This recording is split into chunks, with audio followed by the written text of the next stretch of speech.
So hello everyone. कैसे हैं आप लोग? आप सबका लेजेंडरी फिजिक्स बाय नवाज के इस अमेजिंग प्लेटफॉर्म में स्वागत है गाइस।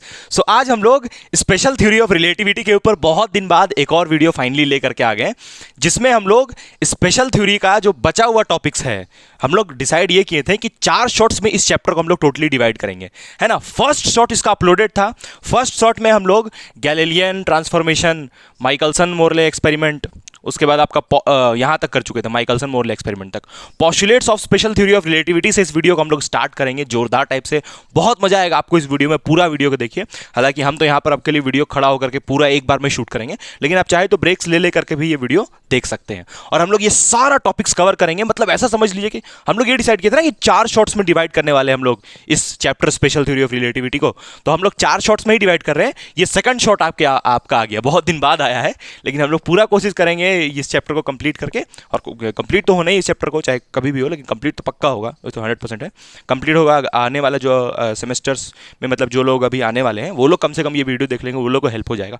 और बाकी हम लोग तो अभी सेमेस्टर 2, 3 ये सब स्टार्ट जरूर करेंगे, ठीक है। तो चलिए गाइस, हम लोग स्टार्ट करते हैं वीडियो को। और ये वीडियो बड़ा जोरदार होने वाला है, बड़ा मजा आएगा आपको ये सब पढ़ के। देखिए हम लोग क्या क्या यहाँ पर कवर करने वाले हैं। हम लोग postulates of special theory of relativity पढ़ने वाले हैं, और पोस्टुलेट्स पढ़ने के बाद फिर हम लोग लॉरेंस ट्रांसफॉर्मेशन को सारा चीज़ कवर करेंगे। आपका 1 मिनट बर्बाद नहीं होने देंगे, सारा टाइम आपका यूज होगा, एक मिनट टाइम बर्बाद नहीं होगा, क्योंकि हम यहाँ पर लिख के एक्सप्लेन करके टाइम थोड़ा नहीं जाने देंगे। हम पहले से ही बोर्ड पे लिख के आपको सारा चीज़ एक्सप्लेन कर देंगे एकदम जोरदार टाइप से।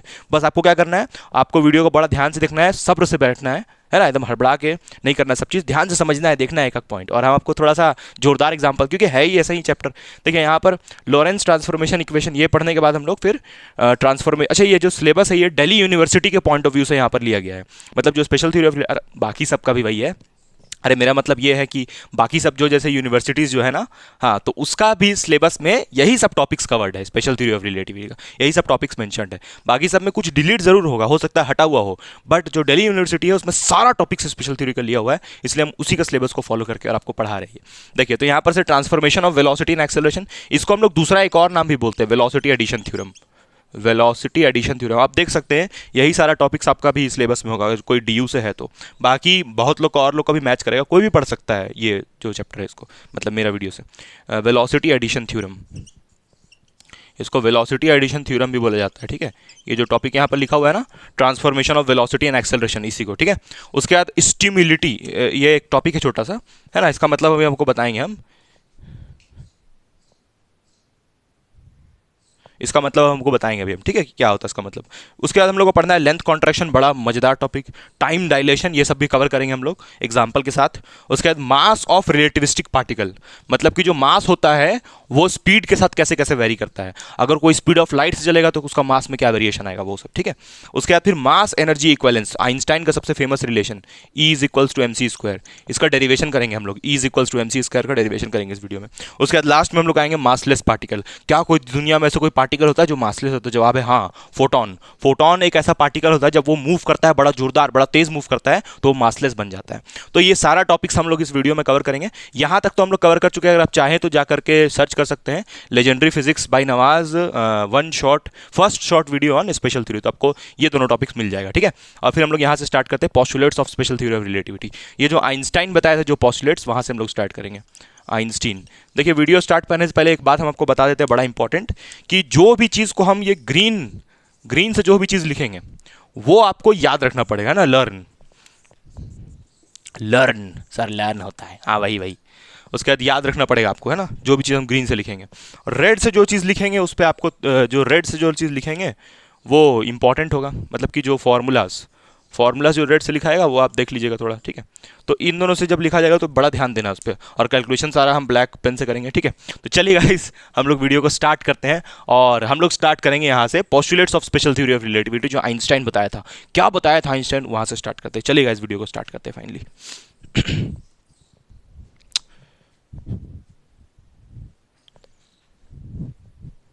तो देखिए गाइज, यहाँ पर एक बड़ा मतलब जो आपका पोस्टुलेट्स है, हम लोग वहीं से स्टार्ट कर रहे हैं। तो पोस्टुलेट्स ऑफ STR यानी special theory of relativity. Postulates क्या क्या special of theory of relativity का, हम आपका एक भी समय बर्बाद नहीं होने देंगे। देखिए ध्यान से, सबसे पहले यहाँ पर पहले से सिनेरियो क्या चल रहा था, हिस्ट्री हम आपको इसका बता चुके हैं, आप चाहे जाके देख सकते हैं, लेक्चर 1 करके होगा वो, उसको देख सकते हैं। तो यहाँ पर कहानी ये चल रहा था कि सब लोग ऐसे सोचता था कि जैसे कि अलग अलग फ्रेम से अलग अलग ऑब्जर्वेशन दिखता है, और जो लाइट का स्पीड होता है वो कांस्टेंट होता है कि नहीं होता है, इसके बारे में नहीं पता था। लाइट का स्पीड जिसको हम लोग सी से डिनोट करते हैं, और स्पीड ऑफ लाइट इतना ज़्यादा है कि अगर स्पीड ऑफ लाइट का वैल्यू इतना ज़्यादा है 3 × 10⁸ मीटर पर सेकंड, 3 लाख। अगर इतना स्पीड है, स्पीड ऑफ लाइट मतलब इतना ज़्यादा स्पीड है लाइट का कि अगर इतना पैसा आप हमको दे देते हो, पढ़ाना छोड़ देंगे। तो खैर स्पीड ऑफ लाइट बहुत ज़्यादा होता है। तो स्पीड ऑफ लाइट कांस्टेंट होता है कि नहीं होता है, उस वक्त ये चीज़ कंफर्म नहीं था। उस वक्त ये चीज़ कंफर्म नहीं था कि स्पीड ऑफ लाइट कांस्टेंट होता है कि नहीं होता है। आइंस्टाइन इस बात को एकदम क्लियर किया अपना सेकंड पॉस्टुलेट में। पॉस्टुलेट नंबर 2 देखिए, पॉस्टुलेट नंबर 2 को ही हम पहले ही डिस्कस कर दे रहे हैं। पॉस्टुलेट नंबर 2 में आइंस्टाइन ये बात एकदम क्लियर किया कि जो लाइट का स्पीड होता है वो कांस्टेंट होता है। अब चाहे आप लाइट को कहीं से भी देखिए, ऑब्जर्वर कहीं से भी हो, लाइट का स्पीड उसको हमेशा कांस्टेंट दिखेगा। ऑब्जर्वर चाहे स्पेस में जाके लाइट को देखे, ऑब्जर्वर चाहे पृथ्वी के अंदर है, मान लीजिए पृथ्वी के अंदर से हम लोग देख रहे हैं, अच्छा लाइट आ रहा है, हाँ, तो लाइट का स्पीड इतना ही दिखेगा। कहीं से भी देख ले, किसी भी फ्रेम से देख ले, कहीं से भी देख ले लाइट को, लाइट का स्पीड हमेशा इतना ही रहेगा। लाइट अपना स्पीड कभी भी नहीं बदलता है। कब बदलता है? जब वहां पर मीडियम चेंज हो जाए तब। ऐसे लाइट का स्पीड हमेशा कांस्टेंट होता है, इतना ही बना रहता है, 3 × 10⁸ मीटर पर सेकंड। तो ये सेकंड पॉस्टुलेट था। फर्स्ट पॉस्टुलेट ये था कि जो फिजिक्स का सारा लॉ है वो इनर्शियल फ्रेम ऑफ रेफरेंस में सही होता है। इनर्शियल फ्रेम ऑफ रेफरेंस में फिजिक्स का जितना भी लॉ है वो सही है। इसको हम लोग बोलते हैं प्रिंसिपल ऑफ रिलेटिविटी। मतलब ये सेम फॉर्म है। मतलब इनर्शियल फ्रेम समझते हैं ना? इनर्शियल फ्रेम का मतलब क्या होता है? इनर्शियल फ्रेम का मतलब ये होता है कि जैसे नॉन इनर्शियल का मतलब क्या होता है, नॉन इनर्शियल और इनर्शियल, ये आपको थोड़ा पता होना चाहिए पहले से, तभी आपको समझ में आएगा कि उसका फर्स्ट पॉस्टुलेट क्या है। सेकंड पॉस्टुलेट तो आप समझ गए ना? सेकंड पॉस्टुलेट बस सिंपल यही है, consistency of speed of light, कि स्पीड ऑफ लाइट कांस्टेंट होता है, consistency of speed of light, है ना? या फिर आप अभी इसका लिख देंगे, हम पूरा थ्योरी लिख देंगे, उसका टेंशन नहीं लेना है। अब फर्स्ट पॉस्टुलेट पे हम लोग आते हैं, पॉस्टुलेट नंबर 1 पे। फर्स्ट पॉस्टुलेट क्या था आइंस्टाइन के हिसाब से? फर्स्ट पॉस्टुलेट के लिए पहले आपको पता होना चाहिए कि देखिए, पहले तो ये बोला कि all the laws of physics, ये पूछता है, हमेशा पूछता है एग्जाम में, हमेशा आता है एग्जाम में। एग्जाम ओरिएंटेड वीडियो ही है ये, हम लोग जो अभी आपको अपलोड कर रहे हैं, है ना? All laws of physics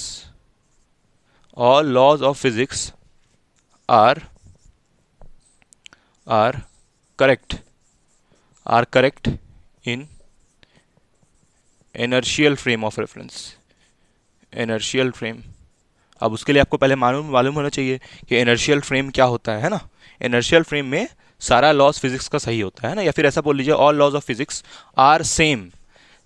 correct मत नहीं बोलना चाहिए, आर सेम। मतलब देखिए, इनर्शियल फ्रेम से अगर कोई आदमी देख रहा है कहीं भी लॉ, मतलब फिजिक्स का, जैसे फिजिक्स का लॉ क्या है कि स्पीड ऑफ लाइट हमेशा कांस्टेंट है। तो अगर इस लॉ को, मतलब अगर आपको चेक करना है तो आप किसी भी फ्रेम से देखिए तो ये फिजिक्स का लॉ सही होगा। कौन सा फ्रेम का बात करें? Inertial frame. अब सर पहले तो इनर्शियल फ्रेम क्या होता है ये बताइए। इनर्शियल बता रहे, इनर्शियल का मतलब बताइए, अभी बताते हैं आपको इनर्शियल का मतलब। देखिए गाइस, अभी आपको जोरदार टाइप से समझाने वाले हैं कि पॉस्टुलेट नंबर 1 क्या बोल रहा है? All laws of physics are same in inertial frame. Sir आप इनर्शियल फ्रेम बताने वाले थे, समझाते हैं। देखिए, मान लीजिए कि मेरे पास एक बॉल है, मान लीजिए ये ग्राउंड है और यहाँ पर हम खड़े हैं एलपीएन, ठीक है, ये एलपीएन लेजेंडरी फिजिक्स नवाज, और यहाँ पर मेरे हाथ में बॉल है। इस बॉल को हम ऊपर फेंकते हैं, ऊपर प्रोजेक्ट करते हैं। तो जब हम बॉल को ऊपर फेंकेंगे तो ये बॉल बताइए कहाँ आएगा? बताइए कहाँ आएगा? सर नीचे आएगा। तो ये बॉल कहाँ आएगा? नीचे आएगा। ठीक, अब मेरे पास थोड़ा पैसा आ जाता है। थोड़ा पैसा आने के बाद हम चलते हैं प्लेन में, है ना? ये देखिए मेरा प्लेन है, रॉकेट है, ठीक है, हम चलते हैं रॉकेट में, रॉकेट से पीछे से धुआं निकलता है ना, हम रॉकेट में चल गए। अब ये हम हैं और अब यहाँ पर हम बॉल को गिराते हैं, नहीं, अब यहाँ पर हम बॉल को ऊपर फेंकते हैं यहाँ से, तो ये बॉल फिर ऊपर जाएगा और ये जो प्लेन का ऊपर रूफ है उससे टकरा के वापस बॉल कहाँ आएगा? नीचे। ठीक वही तो यहाँ पर भी हो रहा था। बॉल को हम ऐसे ऊपर फेंके तो बॉल ऊपर गया और फिर नीचे आया, फिर बॉल को हम यहाँ फेंके, बॉल ऊपर गया और नीचे आया, बॉल ऊपर गया और नीचे आया। क्योंकि यहां पर जब हम मान लीजिए बॉल को हम ऐसे चलते चलते ऐसे फेंकते हैं, चलते चलते फेंकते हैं, तब भी बॉल कहां आएगा? नीचे आएगा। यही तो बता रहे हैं कि बॉल को आप कहीं से भी फेंकिए, बॉल को चाहे आप धरती पे खड़ा होकर फेंकिए, बॉल को चाहे आप प्लेन में चढ़ के फेंकिए, बॉल हमेशा नीचे ही आएगा। यह बात कंफर्म है। वही बात न्यूटन बता रहा है कि न्यूटन बोलते हैं, आइंस्टाइन बता रहा है कि जो न्यूटन का जो लॉ है बिल्कुल सही है, मतलब जितना भी फिजिक्स का लॉज है ना वो बिल्कुल एकदम सही होल्ड करता है। चाहे कोई आदमी प्लेन से बॉल को ऊपर फेंके तब भी नीचे जाएगा बॉल, चाहे कोई आदमी जमीन से बॉल को ऊपर, जमीन में खड़ा होकर बॉल को ऐसे ऊपर फेंके तब भी नीचे ही आएगा। मतलब जी दो आदमी के लिए, दो आदमी हम ही है, ये हम ही है, ये ऑब्जर्वर नंबर 1 हम है, और फिर मान लीजिए ये ऑब्जर्वर नंबर 2 भी हम ही है, और हम अलग अलग जगह पे बॉल को फेंक रहे हैं, लेकिन दोनों ही केस में बॉल नीचे ही आ रहा है। मतलब दोनों जगह फिजिक्स का लॉ फेल नहीं कर रहा। ऐसा नहीं है कि हम प्लेन में चढ़ गए तो हम ऊपर फेंकेंगे तो मेरे पास पैसा आ गया, हम प्लेन में चढ़ गए तो मेरे पास पैसा आया, हम प्लेन में चल गए हैं, और प्लेन में जाने के बाद बॉल हम ऊपर फेंक रहे तो बॉल ऊपर ही जा रहा है, नीचे नहीं आ रहा है। ऐसा नहीं हो रहा है, बॉल तब पर भी नीचे आ रहा है, क्योंकि ये दोनों इनर्शियल फ्रेम है। सर इनर्शियल फ्रेम क्या होता है, अभी तक नहीं समझ में आया। इनर्शियल फ्रेम का मतलब ये होता है जब कोई आदमी औकात में रहे, औकात से चले।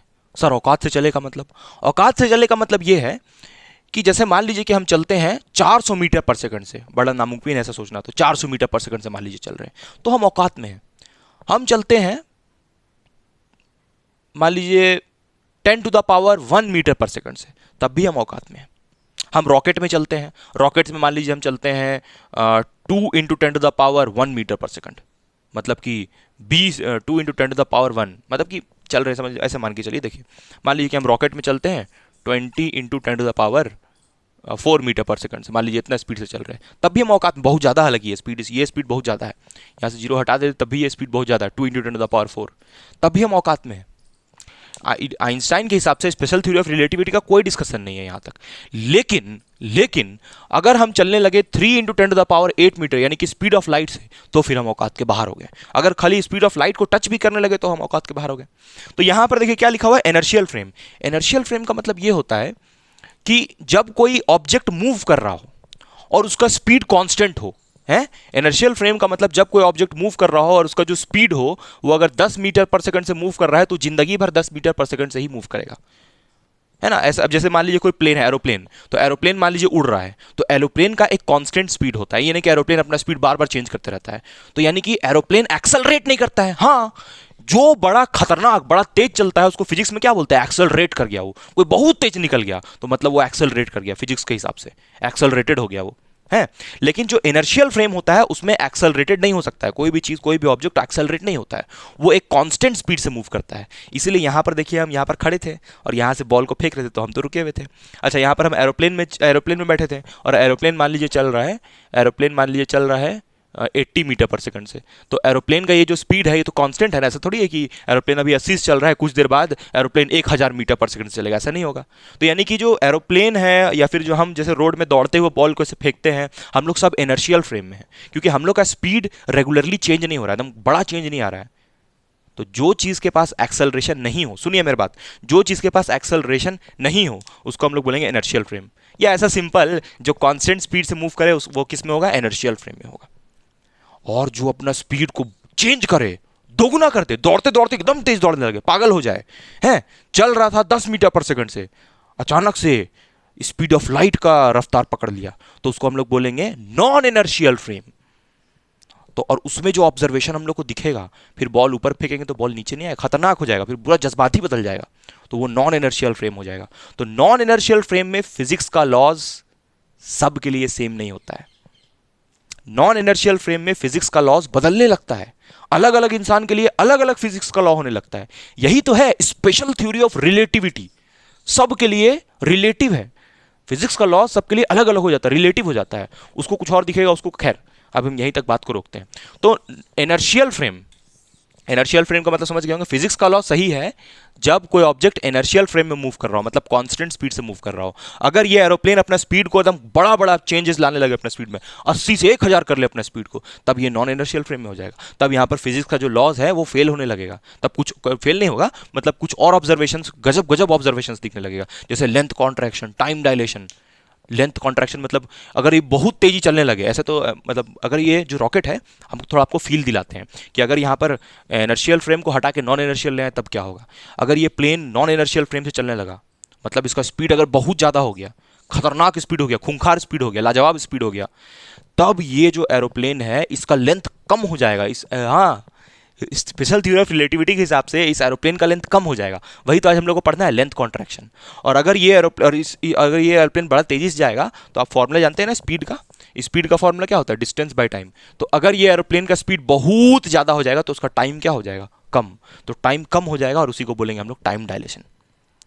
तो यानी कि इनर्शियल फ्रेम में तो ठीक ठाक है, एकदम ठीक ठाक दिख रहा है। नॉन इनर्शियल फ्रेम में जज्बात बदल जाएगा, फिजिक्स का लॉज हमको अलग अलग टाइप से दिखने लगेगा। क्लियर हो गया होगा आपको ये फर्स्ट पॉइंट। तो वही बोल रहा है आइंस्टाइन कि फिजिक्स का लॉ सेम है सबके लिए। मतलब बॉल अगर ऊपर फेंकेंगे तो नीचे ही आएगा। कब तक सेम है? जब तक इनर्शियल फ्रेम हो। जहां नॉन इनर्शियल फ्रेम आ गया तो फिजिक्स का लॉ अलग अलग इंसान के लिए अलग अलग होने लगेगा। हमको दिखेगा कि बॉल ऊपर जा रहा है और वहीं मेरे दोस्त को दिखेगा कि बॉल नीचे आ रहा है। दोनों का ऑब्जर्वेशन अलग अलग होने लगेगा। लेकिन किस में? नॉन इनर्शियल फ्रेम में। इनर्शियल फ्रेम में मेरा दोस्त को भी दिखेगा कि बॉल नीचे आ रहा है और हमको भी दिखेगा कि बॉल नीचे आ रहा है। ठीक है, चलिए अब हम लोग आते हैं postulate number 2, constancy of speed of light. Speed of light हर इंसान के लिए कांस्टेंट है, चाहे हम हो, चाहे मेरा दोस्त पीजी हो। पीजी मतलब पोस्ट ग्रेजुएट। मेरा एक दोस्त है वो फिजिक्स में पोस्ट ग्रेजुएट किया है। तो चाहे मेरा दोस्त हो, चाहे मेरे मम्मी हो, पापा हो, कोई भी हो, सब के लिए जो लाइट का स्पीड है वो कितना होगा? 3 × 10⁸ मीटर पर सेकंड। यही इसका सेकंड पोस्टुलेट है स्पेशल थ्योरी ऑफ। चाहे दुनिया में कुछ भी होता है, दुनिया खत्म हो जाए, चाहे कुछ भी हो जाए, लाइट का स्पीड हमेशा इतना रहेगा। फिजिक्स का जैसे देखिए यहाँ पर तो जैसे ये जो एरोप्लेन है, जब ये एरोप्लेन का स्पीड बहुत ज़्यादा हो जा रहा है तो इसके लिए फिजिक्स का लॉ चेंज होने लग रहा है। बट जो लाइट का स्पीड है वो हमेशा इतना रहेगा। लाइट का स्पीड कभी भी चेंज नहीं करता है, किसी भी कोई भी मीडियम आ जाए, मतलब कोई भी जगह हो, चाहे स्पेस हो, चाहे अर्थ हो, स्पीड ऑफ लाइट इतना ही होगा हमेशा। क्लियर है आपको? ये क्लियर हो गया। चलिए इसको हम लोग थ्योरेटिकली अब लिख लेते हैं। जल्दी से जल्दी करना, हम लोग को बहुत सारा पढ़ना है आज। देखिए गाइस, वही बात यहाँ पर लिखा हुआ है, postulate of special theory of relativity. क्या लिखा हुआ है कि in 1905 Einstein propose the special theory of relativity with complete revolutionized idea of space and time.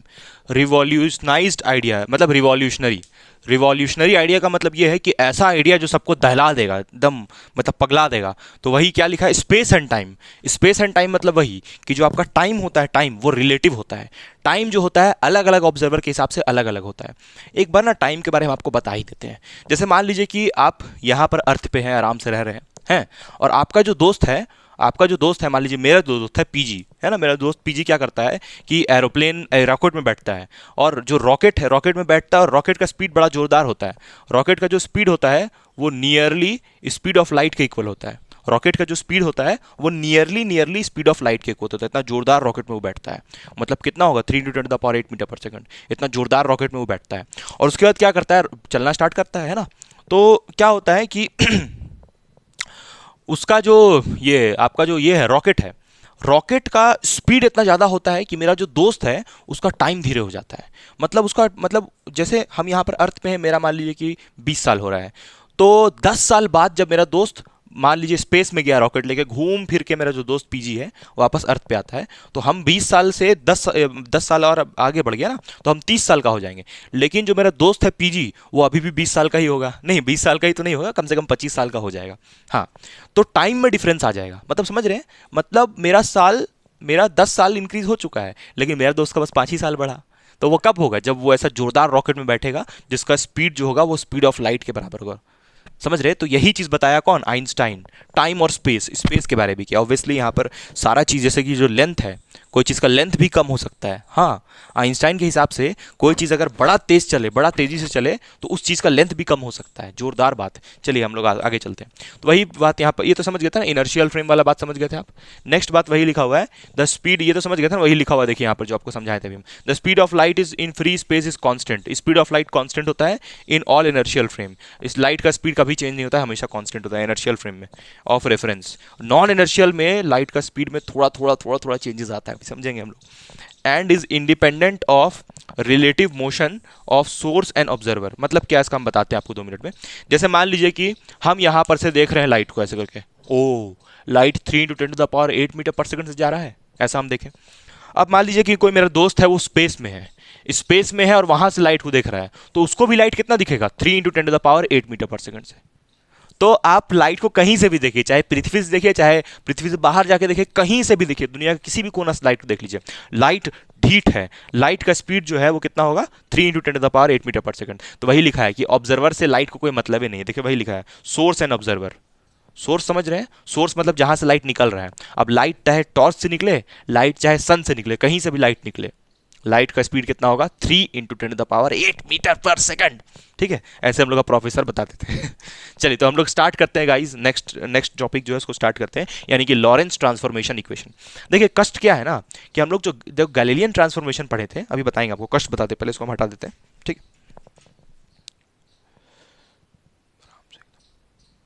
देखिए गाइस कष्ट क्या है कि हम लोग अभी कुछ देर पहले एक और ट्रांसफॉर्मेशन पढ़े थे, गैलीलियन ट्रांसफॉर्मेशन। तो जो गैलीलियन ट्रांसफॉर्मेशन था, गैलीलियन ट्रांसफॉर्मेशन जिस समय डिस्कवर हुआ था ना, हम लोग स्टार्टिंग में सबसे पहला टॉपिक यही है स्पेशल थ्योरी ऑफ रिलेटिविटी का, गैलीलियन ट्रांसफॉर्मेशन।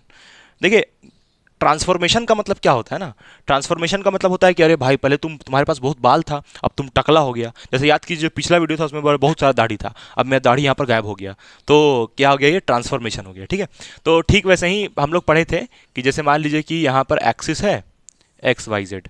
अच्छा हम लोग ना यहाँ पर दो फ्रेम ऑफ रेफरेंस लेके चलते हैं। एक फ्रेम को हम लोग बोलते हैं S और S dash. Sir S prime होता है, हाँ ठीक है, S और S प्राइम बोलिए, या फिर S और S डैश, दो फ्रेम ऑफ रेफरेंस होता है। ठीक है, मान लीजिए ये S फ्रेम ऑफ रेफरेंस है ना, S फ्रेम है ये, और यहाँ पर देखिए ये एक और फ्रेम ऑफ रेफरेंस है, इसको हम लोग बोलेंगे S dash frame of reference, S dash frame of reference. ठीक है, अब ये कौन सा एक्सिस है आपका? ये Y एक्सिस है, और ये Z एक्सिस है, and this is X axis. ठीक है, अब ध्यान से देखिएगा तो ये जो Z एक्सिस है ये तो अभी भी यहीं पर है, और ये Y एक्सिस भी यहीं पर है। मान लीजिए Y किस में चेंज कर गया? Y डैश में, Z डैश में। ठीक है, और ये X एक्सिस यहाँ पर मान लीजिए ओरिजिन से स्टार्ट हुआ, ये नया ओरिजिन आ गया O डैश। ठीक है, और ये X एक्सिस किस में ट्रांसफॉर्म हो गया? X डैश में। X एक्सिस किस में ट्रांसफॉर्म हो गया? X डैश में। तो यहाँ पर ये जो ट्रांसफॉर्मेशन हो रहा है वो किस में हो रहा है? X एक्सिस में हो रहा है, क्योंकि ये जो Z था, Z तो यहीं पर है, लेकिन देखिए X एक्सिस आगे बढ़ते जा रहा है। क्यों आगे क्यों बढ़ते जा रहा है? X axis, X axis X से X डैश क्यों हो गया? और इस X डैश का वैल्यू X और X डैश आपस में इक्वल नहीं होगा। सुनिए ध्यान से, ये जो आपका Y एक्सिस होगा, Y एक्सिस जो होगा वो Y डैश के बराबर होगा, जो Z एक्सिस होगा वो Z डैश के बराबर होगा, लेकिन जो आपका X होगा लेकिन जो आपका ये X होगा वो X डैश के बराबर नहीं होगा। तो उसका X डैश का क्या नया वैल्यू मिलेगा वो हम लोग पढ़ेंगे। तो यानी कि ट्रांसफॉर्मेशन किस में हुआ है? X एक्सिस में हुआ है। और जोरदार बात, यहां तक तो ठीक था। अच्छा, जो गैलीलियन था, गैलीलियन के हिसाब से अगर यहां पर मान लीजिए टाइम t था, तो यहाँ पर टाइम क्या हो जाएगा? T डैश, है ना, मतलब कि ट्रांसफॉर्मेशन समझ रहे हैं ना, एक फॉर्म से दूसरे फॉर्म में आगे बढ़ रहे हैं हम लोग, तो टाइम यहाँ T से क्या हो गया? T dash. तो गैलीलियन के हिसाब से टाइम T और T डैश इक्वल होगा। बट जो आपका लॉरेंस है, लॉरेंस बोला कि हम तो आइंस्टाइन का भाई बात को फॉलो करेंगे, और आइंस्टाइन के हिसाब से टाइम रिलेटिव होता है। अभी वही बताया ना, प्रिंसिपल ऑफ रिलेटिविटी, मतलब जो टाइम होता है वो अलग अलग ऑब्जर्वर के हिसाब से अलग अलग होता है। मतलब time is also relative. Relative मतलब वही कि हम यहाँ पृथ्वी में हैं तो मेरा 20 साल हो गया, और मेरा दोस्त बाहर चल गया तो उसका एज ही नहीं बढ़ रहा है, तो ये टाइम रिलेटिव हुआ ना। क्यों? क्योंकि उसका वो इससे रॉकेट से घूम रहा है, रॉकेट का स्पीड ज़्यादा है, इसलिए मेरा जो दोस्त है उसका टाइम कम हो गया, मेरा दोस्त जल्दी बूढ़ा नहीं होगा। वही बात है यहाँ पर। तो ये बात कौन बताया? आइंस्टाइन का special theory of relativity, Einstein बताया ये बात। और जिस समय ये गैलीलियन ये सब दिया था, उस वक्त आइंस्टाइन का जो स्पेशल थ्योरी ऑफ रिलेटिविटी का पोस्टुलेट है जो अभी हम बताएं, वो उस समय नहीं था वो उस वक्त। तो अब जो गैलीलियन वाला बात है उसको हटाना पड़ेगा, और एक नया साइंटिस्ट यानी कि लॉरेंस का बात मानना पड़ेगा। तो ये जो लॉरेंस ट्रांसफॉर्मेशन है ये पहले ही डिस्कवर हो चुका था, लेकिन जो आइंस्टाइन है, आइंस्टाइन जब अपना प्रिंसिपल ऑफ रिलेटिविटी दिया 1905 में, तो लॉरेंस ट्रांसफॉर्मेशन में ये बताया गया कि जो टाइम है वो भी रिलेटिव है, मतलब टी और टी डैश इक्वल नहीं है, और गैलीलियन वाले में टी और टी डैश आपस में इक्वल था।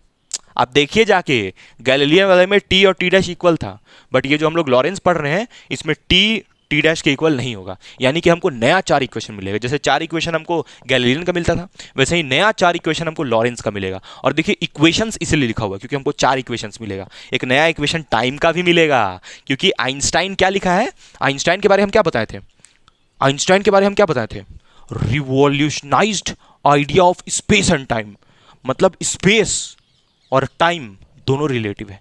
स्पेस मतलब जहां हम लोग रह रहे हैं, और टाइम मतलब जो समय बीत रहा है। तो गैलीलियन के टाइम पे ये सब उतना पता नहीं था, गैलीलियन के टाइम पे टाइम को रिलेटिव नहीं माना गया था। बट जो लॉरेंस है, लॉरेंस का जो ट्रांसफॉर्मेशन है वो आइंस्टाइन का जो पोस्टुलेट है उसके ऊपर बेस्ड है। इसीलिए टाइम का भी हम लोग एक नया वैल्यू निकालेंगे कि टाइम भी रिलेटिव होता है। इसलिए तो आपको पढ़ना भी है टाइम डायलेशन।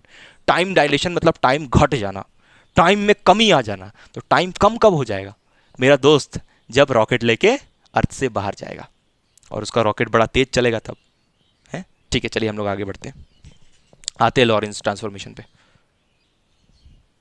देखिए गाइस, आगे यहाँ पर क्या किया हुआ है, देखिए यहाँ से ध्यान से।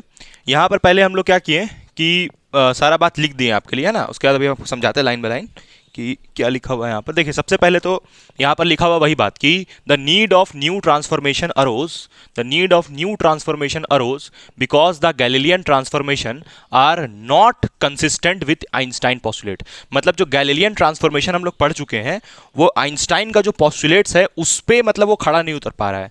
मतलब जो गैलीलियन वाला तो पुराना था ना, उस समय आइंस्टाइन का पॉस्टुलेट आया भी नहीं था, तो इसलिए हम लोग को नया ट्रांसफॉर्मेशन लेके आना पड़ेगा, लॉरेंस ट्रांसफॉर्मेशन। ठीक है, ये आइंस्टाइन ऐसा कर रहा है। तो अब देखिए वही वाला डायग्राम यहाँ पर बनाया हुआ है और यहाँ इस पॉइंट से लेके इस पॉइंट तक ट्रांसफॉर्मेशन हुआ है, तो उसको हम ले रहे हैं स्मॉल एक्स, इसको हम कैपिटल एक्स और एक्स डैश मान के चले हैं ना। एक्सिस जो है एक्स एक्सिस, उसको एक्स और एक्स डैश मान के चले हैं। और ट्रांसफॉर्मेशन आपको पता है कि इसमें हो रहा है और टाइम में भी ट्रांसफॉर्मेशन हो रहा है। टाइम कहाँ से कहाँ चेंज हो रहा है? टी से टी डैश चेंज हो रहा है। तो टाइम का भी, यानी कि ये जो टी डैश है इसका भी हम लोग को एक एक्सप्रेशन निकालना है। बाकी वाई और जेड का कोई एक्सप्रेशन नहीं निकलेगा। वाई इक्वल टू क्या होगा? वाई डैश, और जेड इज इक्वल टू क्या होगा? Z dash. ये आपको समझा दिए। ठीक, अब ध्यान से देखिए। अब यहाँ पर पहले हम लोग क्या बोल रहे हैं ना कि ये आपका डिस्टेंस पूरा कितना होगा? एक्स, क्योंकि ऑरिजिन से स्टार्ट किया ये पूरा एक्स, और ये जो ट्रांसफॉर्मेशन आया, नया शिफ्ट क्या आया? X dash. अरे नया शिफ्ट मतलब यहाँ तक तो पुराना वाला हुआ ना एक्स, नया कितना चेंज आया? तो एक्स डैश, ये एक्स डैश आगे बढ़ा, इतना आगे बढ़ा। यहाँ तक तो है ही पुराना डिस्टेंस, ये नया चला ना। अब हम ये निकाल रहे हैं कि जो पार्टिकल है, पार्टिकल अगर यहाँ से यहाँ चल रहा है, दो फ्रेम है यहाँ पर, एक रेस्ट वाला फ्रेम है और एक ये मूविंग वाला फ्रेम है। मूविंग फ्रेम उसको किसको बोल रहे हैं? जो आगे बढ़ रहा है। तो यही वाला फ्रेम आगे बढ़ते जा रहा है ना, देखिए ऐसे दिखाई डॉटेड लाइन से। तो ये डिस्टेंस कितना होगा? Velocity into time. डिस्टेंस का फॉर्मूला क्या होता है? वेलोसिटी इनटू टाइम या फिर स्पीड इनटू टाइम। तो ये देखिए, ये डिस्टेंस निकाले यहाँ से यहाँ तक, स्पीड इनटू टाइम या फिर एक्स। ये एक्स ये पूरा हुआ है ना, ये वीटी हुआ, और ये एक्स पूरा निकाला है तो इसको जोड़ दीजिए। ठीक है, समझ गए आप? तो हम ये बोल रहे हैं ना कि ये जो एक्स डैश है, एक्स डैश आप देख पा रहे होंगे, एक्स डैश हम किसको बोल रहे हैं? एक्स डैश हम इसको बोल रहे हैं, ये वाला। ये डिपेंड किस पे करता है? ये एक्स डैश डिपेंड करता है ये वेलोसिटी इनटू टाइम पे, यानी कि पार्टिकल का कितना स्पीड है उस पर डिपेंड करता है ना। और ये जो एक्स है, ये जो x है यहाँ पर, ये जो x आपको दिख रहा है, ये किस पे डिपेंड कर रहा है? ये जो x आपको दिख रहा है, ये x किस पे डिपेंड कर रहा है? x भी ये जो पार्टिकल है उसी पे डिपेंड कर रहा है। तो वही बात देखिए यहाँ पर लिखा हुआ है कि जो x डैश है, मतलब कितना यहाँ पर चेंज, कितना ट्रांसफॉर्मेशन होगा, वो किस पे डिपेंड कर रहा है? x माइनस वी टी पे। x माइनस वी टी नहीं समझे? x पूरा x में से ये वी टी घटा दीजिए तो ये आपको मिलेगा। नहीं समझे? ट्रांसफॉर्मेशन कितना हो रहा है भैया? तो ये ट्रांसफॉर्मेशन हुआ ना x डैश, नया चेंज कितना आया? x dash. तो ये x डैश आप कैसे निकालिएगा? तो ये पूरा x में से ये vt घटा दीजिए तो आपको नया ट्रांसफॉर्मेशन मिल जाएगा। और ये दोनों आपस में प्रोपोर्शनल भी होगा ना। क्यों? क्योंकि जितना ज़्यादा ये x होगा उतना ज़्यादा x डैश होगा। मतलब x अगर बढ़ते जाएगा तो x डैश भी क्या होगा? बढ़ते जाएगा। लेकिन x डैश हम लोग यहाँ से मेजर कर रहे हैं और x को यहाँ से मेजर कर रहे हैं। क्लियर है ना? ठीक। और फिर यहाँ से प्रोपोर्शनलिटी हटाते तो एक कांस्टेंट देते हैं गामा। यहाँ पर ये एक कांस्टेंट है, ठीक है, ये एक कांस्टेंट है। अब ध्यान से सुनिएगा गाइस, बड़ा ध्यान से सुनिएगा। ये जो गामा है ना, इसी गामा का हमको वैल्यू निकालना है। इस गामा का एक वैल्यू होता है जो हमको निकालना है थोड़े दिनों, बड़ा इंपॉर्टेंट है। ये गामा जो है ये बड़ा इंपॉर्टेंट है, बड़ा इंपॉर्टेंट। इस गामा को कहीं कहीं पर कुछ भी कांस्टेंट, कुछ भी गामा अल्फा बीटा कुछ भी आप लिख सकते हैं। हम गामा लेके चल रहे हैं बुक के हिसाब से, ठीक है। अब सुनिए, ये इक्वेशन 1 मान लिए। अब इसका इनवर्स यानी कि इसका उल्टा, ये जो एक्सप्रेशन आया इसका उल्टा क्या होगा? इसका उल्टा क्या होगा? पहले तो आपको जो लर्न करना है उसको हम ग्रीन से मार्क कर रहे हैं, जो आपको याद करते चलना है उसको हम ग्रीन से मार्क कर रहे हैं। तो देखिए उसको हम ग्रीन से मार्क कर देते, ये आपको याद होना चाहिए, ठीक है, तभी आप लॉरेंस ट्रांसफॉर्मेशन कर पाइएगा। यहाँ से प्रोपोर्शनलिटी हटाए, गामा लेके आए। अच्छा, उसके बाद फिर यहाँ पर इसका जस्ट उल्टा क्या होगा? इसका जस्ट उल्टा यानी कि जहाँ पर एक्स डैश है वहाँ पर एक्स लिख दीजिए। ज़्यादा टेंशन मत लीजिए सर कैसे हुआ, क्यों आया, ये उसका टेंशन आपको नहीं लेना। बस आपको लिखना है कि इनवर्स लिख करके और ये लिखना, उसका टेंशन नहीं लेना सर ये आया कैसे, है ना। यहाँ पर जहाँ पर एक्स डैश था वहाँ पर एक्स लिख दीजिए, गामा को तो गामा रहने देना क्योंकि वो तो कांस्टेंट है। जहाँ पर एक्स है वहाँ पर क्या लिख दीजिए? X dash. और जहाँ पर माइनस है वहाँ पर प्लस कर दीजिए। और वी तो स्पीड तो कांस्टेंट है। अच्छा, ये जो फ्रेम है ना आपका एस डैश फ्रेम, ये वी स्पीड से इस तरफ मूव कर रहा है और जो एस डैश फ्रेम का जो स्पीड है वो क्या है? कांस्टेंट है।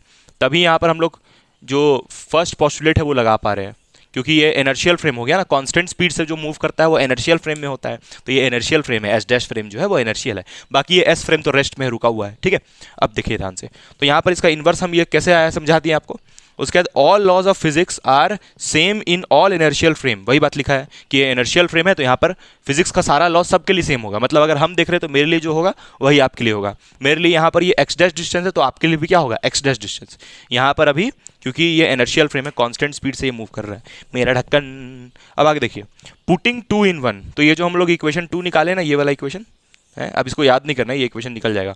ये 2 का यानी x का वैल्यू हम निकाल चुके हैं, तो ये जो x है इसके जगह पे ये पुट कर दीजिए। समझे ना, नहीं समझे? ये जो x का वैल्यू आया है ना, इसको यहाँ पर डाल दीजिए। तो देखिए यहाँ पर ये वाला जो इक्वेशन था, कौन सा वाला, देखो ये लिखे हम कि पुटिंग 2 in 1, तो ये जो इक्वेशन 2 है इसको कहाँ पुट कर दिया 1 में। हमको लगता है कि यहाँ पर, एक मिनट, पुटिंग 2 in 1 उल्टा लिख दिए क्या? हाँ उल्टा लिखा हुआ है, 2 in 1 थोड़ी होगा। देखिए यहाँ पर ये 2 in 1 मतलब 2 in 1 मतलब गलत, मतलब नहीं, 2 को 1 में पुट कर रहे हैं। यहाँ पर ये x है तो x, गामा है तो गामा, फिर यहाँ पर ये गामा है तो गामा, फिर यहाँ पर देखिए ये जो x डैश है इसका वैल्यू कितना है, इस x डैश का ये रहा वैल्यू, ये वाला इक्वेशन 1। तो यहाँ पर हमको लिखना चाहिए था पुटिंग 1 in 2, मतलब ये जो 1 आया है ये x डैश का जो वैल्यू आया है उसको कहाँ पुट कर दिया, 2 में। तो ये बस x डैश की जगह पे हम ये डाल रहे हैं, इस x डैश की जगह पे ये डाल रहे हैं। तो x डैश की जगह पे देखिए हम ये डाल दिए, और यहाँ पर ये प्लस वी टी डैश था तो ये प्लस वी टी डैश लिख दिए। अरे भैया ये x डैश की जगह पे ये डाल दिए, x डैश का वैल्यू ये निकाले हैं ना तो उसको डाल दिए, और यहाँ पर ये प्लस वी टी डैश बचा तो plus v t dash. Clear है ना भाई? क्लियर है एकदम, कोई दिक्कत नहीं होगा। देखिए भाई ये जो x डैश था उसका वैल्यू ये रहा, ये बड़ा सा वैल्यू, और ये जो प्लस वी टी था तो ये प्लस वी टी डैश लिखा हुआ है, बस और कुछ नहीं। ठीक है, तो ये समझ में आया होगा आपको ये x कहाँ से आया। अब सुनिए, अब हमको मेरा मेन मुद्दा यहाँ पर मेरा ये जो टी डैश है उसको निकालना है। ठीक है, अब देखिए, अब यहाँ से ये जो गामा था, क्या इसको हम नीचे भेज देंगे, आपको बुरा लगेगा? नहीं सर, तो ये गामा को हम नीचे भेज दिए, तो देखिए गामा नीचे चल गया है, गामा नीचे चल गया तो बचा ये सारा, तो जो बच गया उसको हम लिख दिए ऐसे ही, gamma x minus gamma v t plus v t dash. ठीक है, कोई दिक्कत नहीं। उसके बाद फिर यहाँ पर हम क्या कर रहे हैं कि यहाँ से हमको टी डैश निकालना है ना, तो ये दोनों टर्म को उठा के हम इस तरफ फेंक दिए, तो दोनों टर्म को उठा के इस तरफ फेंक दिए तो इधर आ गया, और ये जो वी टी डैश है ये बचा हुआ है तो ऐसे ही लिख दिए। ठीक है, उसके बाद ये v को नीचे भेज दिए, तो ये v को नीचे भेजेंगे डिनोमिनेटर में, तो देखिए v यहाँ भी आ गया, v यहाँ भी आ गया, v यहाँ भी आ गया। क्लियर है? अब देखिए यहाँ से ये v से v कैंसिल, ठीक है, v से v कैंसिल हो गया बस, तो आपको ये मिलेगा, है ना, और कुछ कैंसिल नहीं हो रहा। चलिए आगे इसको अभी हम लोग सॉल्व करते हैं। ठीक है, ये टी डैश का, अब इसको ये फाइनल वैल्यू नहीं है, अभी टी डैश का हम लोग आगे सॉल्व करके निकालते हैं। और ठीक है, आगे देखिएगा इस आगे यहाँ पर क्या है कि जो टाइम टी डैश है, टाइम टी डैश, उसका वैल्यू हम आगे देखिए सॉल्व किए हैं यहाँ पर। आगे देखिएगा इस आगे यहाँ पर क्या है कि ये जो टी डैश है, देखिए यहाँ पर हम लोग टी डैश निकाले थे ना, अभी टी डैश क्या निकाले हम लोग, x gamma by v minus gamma x by v plus gamma t. तो देखिए यही टी डैश को हम यहाँ पर लिख दिए हैं। ये देखिए ये जो टी डैश हम लोग निकाले थे वही टी डैश यहाँ पर लिखा हुआ है। टी डैश यानी कि जो नया टाइम है, क्योंकि टाइम में भी चेंजेस आता है ना, तो यहाँ पर देखिए t dash is equals to gamma t minus gamma x by v plus x gamma v, तो वही चीज़ यहाँ पर बस लिखा हुआ है और कुछ नहीं किया हुआ। ठीक है, देखिए इसी को हम कहाँ लिखे हैं, यहाँ पर लिखे हैं। ठीक, अब सुनिए, अब यहाँ पर से ये जो गामा टी था, गामा टी ऐसे ही लिखा गया। अब गामा एक्स बाई वी, मेरा इरादा ये है कि इन दोनों में से gamma x by v common निकाले। तो अगर हम गामा एक्स बाई वी को कॉमन निकालेंगे तो बड़ा अजीब बात नहीं है। अजीब बात इसलिए है क्योंकि अगर गामा एक्स बाई वी को यहाँ से कॉमन निकालना, यहाँ से तो चले जाएगा, बट यहाँ तो गामा एक्स बाई वी है नहीं, तो कॉमन कैसे जाएगा। तो इसलिए हम क्या किए, यहाँ पर गामा एक्स बाई वी से डिवाइड कर दिए और देखिए कॉमन लिए। सर नहीं समझ में आया। देखिए इस गामा एक्स बाई वी को आप यहाँ मल्टीप्लाई कीजिए और फिर इसी गामा एक्स बाई को यहाँ मल्टीप्लाई कीजिए। तो जब इस गामा एक्स बाई वी को आप यहाँ पर मल्टीप्लाई कीजिएगा, यहाँ पर इस 1 के साथ मल्टीप्लाई कीजिएगा, तो यहाँ पर गामा एक्स बाई वी आएगा, और ये गामा एक्स बाई वी को जब यहाँ मल्टीप्लाई कीजिएगा तो ये यहाँ मल्टीप्लाई होगा, कहाँ पर जाएगा, यहाँ पर जाएगा, और यहाँ पर जाएगा तब ये और ये कट जाएगा तो वापस वही आ जाएगा। नहीं समझे? ये वाला जब यहाँ मल्टीप्लाई होगा तो काम बन गया, फिर यही वाला जब यहाँ मल्टीप्लाई होगा तो ये ऊपर नीचे कट जाएगा, क्योंकि ये टर्म और ये टर्म जो डिवाइड किए हैं वो सेम है, कॉमन लिए भाई, ये गामा एक्स बाई वी को कॉमन लिए और कुछ नहीं किए। समझ में आ गया होगा, उम्मीद करते हैं आपको। ठीक है, फिर भी हम यहाँ पर लिख देते। देखिए हम फिर से एक बार तुरंत एक्सप्लेन करते दोबारा। देखिए पहले इस गामा एक्स बाई वी को यहाँ मल्टीप्लाई करेंगे, तो यहाँ मल्टीप्लाई करेंगे तो हो जाएगा गामा एक्स बाई वी। अब तो मल्टीप्लाई कर दिया ना, तो हटाइए यहाँ से, यहाँ मल्टीप्लाई किए, उसके बाद यही गामा एक्स बाई वी यहाँ चल जाएगा, तो जब ये गामा एक्स बाई वी बाहर वाला यहाँ और यहाँ चल जाएगा तो ये और ये कट जाएगा, और फिर देखिए वही चीज़ वापस घूम करके आ जाएगा, और ये माइनस यहाँ अंदर जाके इसको क्या कर देगा, प्लस, तो ये टर्म वापस आ जाएगा। तो यानी कि हम गामा एक्स बाई वी को यहाँ से कॉमन ले सकते हैं, तो वही हम गामा एक्स बाई वी को यहाँ पर कॉमन निकाले। ठीक है, गामा एक्स बाई वी को हम यहाँ पर क्या निकाले, कॉमन निकाले, और कॉमन निकाल के फिर ऐसे लिख दिए। अब सुनिए, अब यहाँ से कुछ कैंसिल हो रहा है, हाँ कैंसिल तो हो रहा है। देखिए ये v और ये v कट जाएगा, ये x और ये x कट जाएगा, यहाँ पर 1 है। ठीक है, और कोई कटेगा नहीं, तो ये गामा और ये गामा क्या हो जाएगा, मल्टीप्लाई, तो गामा स्क्वायर हो जाएगा। और ये गामा एक्स बाई वी बाहर था तो वैसे ही लिखा गया, उसके बाद ये गामा तो ऐसे ही लिखा गया, ठीक है, कोई दिक्कत नहीं। ये इक्वेशन हम 3 मान लिया, इसको हम मान लिया इक्वेशन नंबर 3 मान लिया, इसको आप बॉक्स में ले सकते हैं, ठीक है। अब आगे देखिए, आगे हम यहाँ पर सेकंड पोस्टुलेट यूज किए। सेकंड पोस्टुलेट क्या बोलता है कि स्पीड ऑफ लाइट क्या होता है, कांस्टेंट होता है, या फिर constancy of speed of light. Speed of light क्या होता है, कांस्टेंट होता है ना, कांस्टेंट होता है, कांस्टेंट होता है स्पीड ऑफ लाइट। तो यहाँ पर देखिए, यहाँ पर हम क्या निकाले, एक्स का वैल्यू निकाले। सर ये एक्स कहाँ से आ गया, देखिए याद कीजिए आप कि आपका 2 फ्रेम था। सर बहुत खोपचे में छोटा सा बना रहे हैं, चलिए यहाँ पर बताते हैं। जैसे मान लीजिए कि आपका 2 फ्रेम था, दिख रहा होगा आपको इस तरफ, जैसे यहाँ पर 2 फ्रेम था आपका, है, एक था आपका एस फ्रेम और दूसरा था आपका एस डैश फ्रेम। तो जो एस डैश फ्रेम था वहाँ पर ट्रांसफॉर्मेशन एक्स डैश था और यहाँ पर ट्रांसफॉर्मेशन एक्स था। तो हम ये वाला जो एक्स है उसका वैल्यू निकाले स्पीड इंटू टाइम। अरे स्पीड ऑफ लाइट हमेशा कांस्टेंट होता है ना, तो हम ये मान के चल रहे हैं कि यहाँ पर जो ऑब्जेक्ट ट्रैवल कर रहा है, ये जो एस डैश फ्रेम में जो ऑब्जेक्ट ट्रैवल कर रहा है वो एक लाइट एमिट कर रहा है, तो उस लाइट का स्पीड कितना होगा, सी। और ये जो एस फ्रेम वाला ऑब्जेक्ट है, जो एस फ्रेम रेस्ट पे है ना, तो रेस्ट वाला फ्रेम से भी एक ऑब्जेक्ट लाइट एमिट कर रहा है। तो जोरदार बात क्या है, एस फ्रेम तो रेस्ट पे है और एस डैश फ्रेम मूविंग है। देखिए हम क्या बता रहे हैं, बताते हैं। जैसे मान लीजिए कि मेरे हाथ में एक टॉर्च है और हम टॉर्च ऐसे दौड़ते दौड़ते टॉर्च जला रहे हैं, ऐसे दौड़ रहे हैं और टॉर्च जला रहे हैं, तो उस टॉर्च से जो लाइट निकल रहा है उसका स्पीड कितना होगा, 3 × 10⁸ मीटर पर सेकंड। अब मान लीजिए कि मेरा कोई दोस्त है पीजी, मेरा दोस्त पीजी आलसी है, वो बैठ के ऐसे टॉर्च जला रहा है, तो उस टॉर्च से भी निकलने वाला लाइट का स्पीड कितना होगा, 3 × 10⁸ मीटर पर सेकंड। तो हम यही मान के चल रहे हैं कि ये जो एस फ्रेम है, दिख रहा है कि नहीं दिख रहा है उधर, पता नहीं, हाँ थोड़ा थोड़ा दिख रहा है। देखिए इधर एस फ्रेम में मेरा दोस्त पीजी है, ये एस फ्रेम है ना इधर, तो इधर मेरा दोस्त पीजी है, तो मेरा दोस्त पीजी भी एक लाइट फेंका और एस डैश फ्रेम में हम है दौड़ते दौड़ते जा रहे हैं, हम भी एक लाइट इधर से निकाले, तो हम दोनों का स्पीड कितना होगा, सी होगा। तो वही बात बोल रहे हैं कि स्पीड ऑफ लाइट चेंज नहीं किया, ये फॉर्मूला लगाए हैं रे जंगली, distance is equals to speed into time. तो डिस्टेंस कितना है एक्स, स्पीड कितना है सी, और टाइम कितना टी। और ये नेक्स्ट जो एस डैश फ्रेम है उसमें डिस्टेंस कितना है एक्स डैश, स्पीड कितना है सी, और टाइम कितना टी डैश। समझ में आ गया ना, ये दो कहाँ से यूज़ किए। तो सर ये आप क्यों लिखवा रहे हैं सेकंड पोस्टुलेट, अरे भैया सेकंड पोस्टुलेट है ना, ये बोलता है कि जो लाइट का स्पीड होता है वो दोनों फ्रेम में सी होगा, चाहे एस फ्रेम हो चाहे एस डैश फ्रेम हो, लाइट का स्पीड दोनों में सी होगा। तो ये दोनों इक्वेशन समझ गए कहाँ से आया, ये दोनों डब्बा कहाँ से आया। अब देखिए आगे हम यहाँ पर कंटिन्यू किए। देखिए ये याद कीजिए, आपका इक्वेशन 1 था, याद कीजिए ये इक्वेशन 1 था, यहाँ लिख दिए हम। Putting these values in equation 1 and 2, ये जो वैल्यू आपका आया x equal to c t, ये जो इक्वेशन आपको दिख रहा है 1, इस इक्वेशन 1 में इस x की जगह हम क्या डाल देंगे, सी टी, और ये जो x डैश है उसकी जगह क्या डाल देंगे, सी टी। तो सी टी डैश होगा यहाँ पर, सी टी डैश है, ये सी टी नहीं है, सी टी डैश। तो इस x डैश की जगह हम क्या डाल दिए, सी टी डैश, और इस x की जगह हम क्या डाल दिए, सी टी। क्लियर है ना, अरे कहाँ से भैया, ये दोनों से आपको समझ में आ रहा है ना, हाँ आ रहा होगा समझ में। अब यहाँ पर ये वी टी, तो ये वी टी, माइनस तो माइनस, गामा तो गामा, ठीक। उसके बाद देखिए यहाँ से टी और टी कॉमन जा रहा था, तो टकला और टकला यानी कि टी, टकला नहीं, टी का मतलब टाइम है, तो ये टी और टी यहाँ से कॉमन ले लिए हम, तो यहाँ पर क्या बचेगा, सी माइनस वी, तो ये आएगा आपका इक्वेशन नंबर क्या, 4। तो ठीक वैसे ही याद कीजिए, ये आपका इक्वेशन नंबर 2 था, याद कीजिए ये वाला जो था आपका, ये क्या था, इक्वेशन नंबर 2। तो ये इक्वेशन नंबर 2 जो था उसमें एक्स की जगह हम क्या, सर ये सब क्यों कर रहे हैं, अभी बताएंगे क्यों कर रहे हैं। ये जो एक्स है, इस एक्स की जगह हम क्या लिख दिए, c t. Sir x c t कहाँ से आया, अरे ये तो भाई एक्स का वैल्यू सी टी, तो एक्स की जगह हम डाल दिए सी टी, और एक्स डैश की जगह क्या डाल दिए, c t dash, x dash की जगह क्या डाल दिए, सी टी डैश, ठीक है। और उसके बाद फिर ये वी टी डैश, तो वी टी डैश ऐसे ही कैसे ही। अब देखिए टी डैश दोनों में से क्या चल गया, कॉमन, टी डैश इसमें से भी कॉमन, इसमें से भी कॉमन, तो टी डैश हम कॉमन निकाल लिए, और यहाँ पर क्या बचेगा, सी प्लस वी, तो इसको मान लिए हम इक्वेशन नंबर 5। अब देखिए यहाँ पर 2 इक्वेशन निकल गया मेरा, एक इक्वेशन 4 और ये इक्वेशन 5। अब ये दोनों इक्वेशंस को हम मल्टीप्लाई करेंगे, इक्वेशन 4 को इक्वेशन 5 से मल्टीप्लाई करेंगे, कैसे, एलएचएस को एलएचएस से, आरएचएस को आरएचएस से मल्टीप्लाई करेंगे बोथ साइड। चलिए हम लोग मल्टीप्लाई करते हैं, देखते हैं क्या आता है। टी डैश का कुछ एक जोरदार रिजल्ट आएगा। देखिए टी डैश वहाँ पर हम लोग खोपचे में निकाले हैं ना, अभी देखिए कुछ होगा, उस टी डैश जो बॉक्स बना है इक्वेशन 3 उसमें कुछ चेंजेस करेंगे हम लोग अभी। हाँ गाइज आगे देखिए, आगे यहाँ पर लॉरेंस ट्रांसफॉर्मेशन इक्वेशन में जो मेरा इक्वेशन नंबर 3 और इक्वेशन नंबर 4 था, अभी जो हम इक्वेशन नंबर 4 और इक्वेशन नंबर 5 था, दोनों इक्वेशन को हम मल्टीप्लाई किए, वही लिखे देखिए, मल्टीप्लाइंग इक्वेशन 4 and 5, इक्वेशन 4 और 5 को हम बोथ साइड मल्टीप्लाई कर दिए। बोथ साइड मल्टीप्लाई करने के बाद यहाँ पर देखिए सी टी डैश से मल्टीप्लाई हुआ, अरे बोथ साइड मल्टीप्लाई आप समझ रहे होंगे उतना, और यहाँ पर ये सी टी, तो इसका जो ये जो इक्वेशन नंबर 4 था उसका देखिए ये वाला टर्म, इक्वेशन नंबर 4 का देखिए ये वाला टर्म यहाँ पर, और इक्वेशन नंबर 5 का ये वाला टर्म यहाँ पर, तो ये दोनों मल्टीप्लाई हुआ।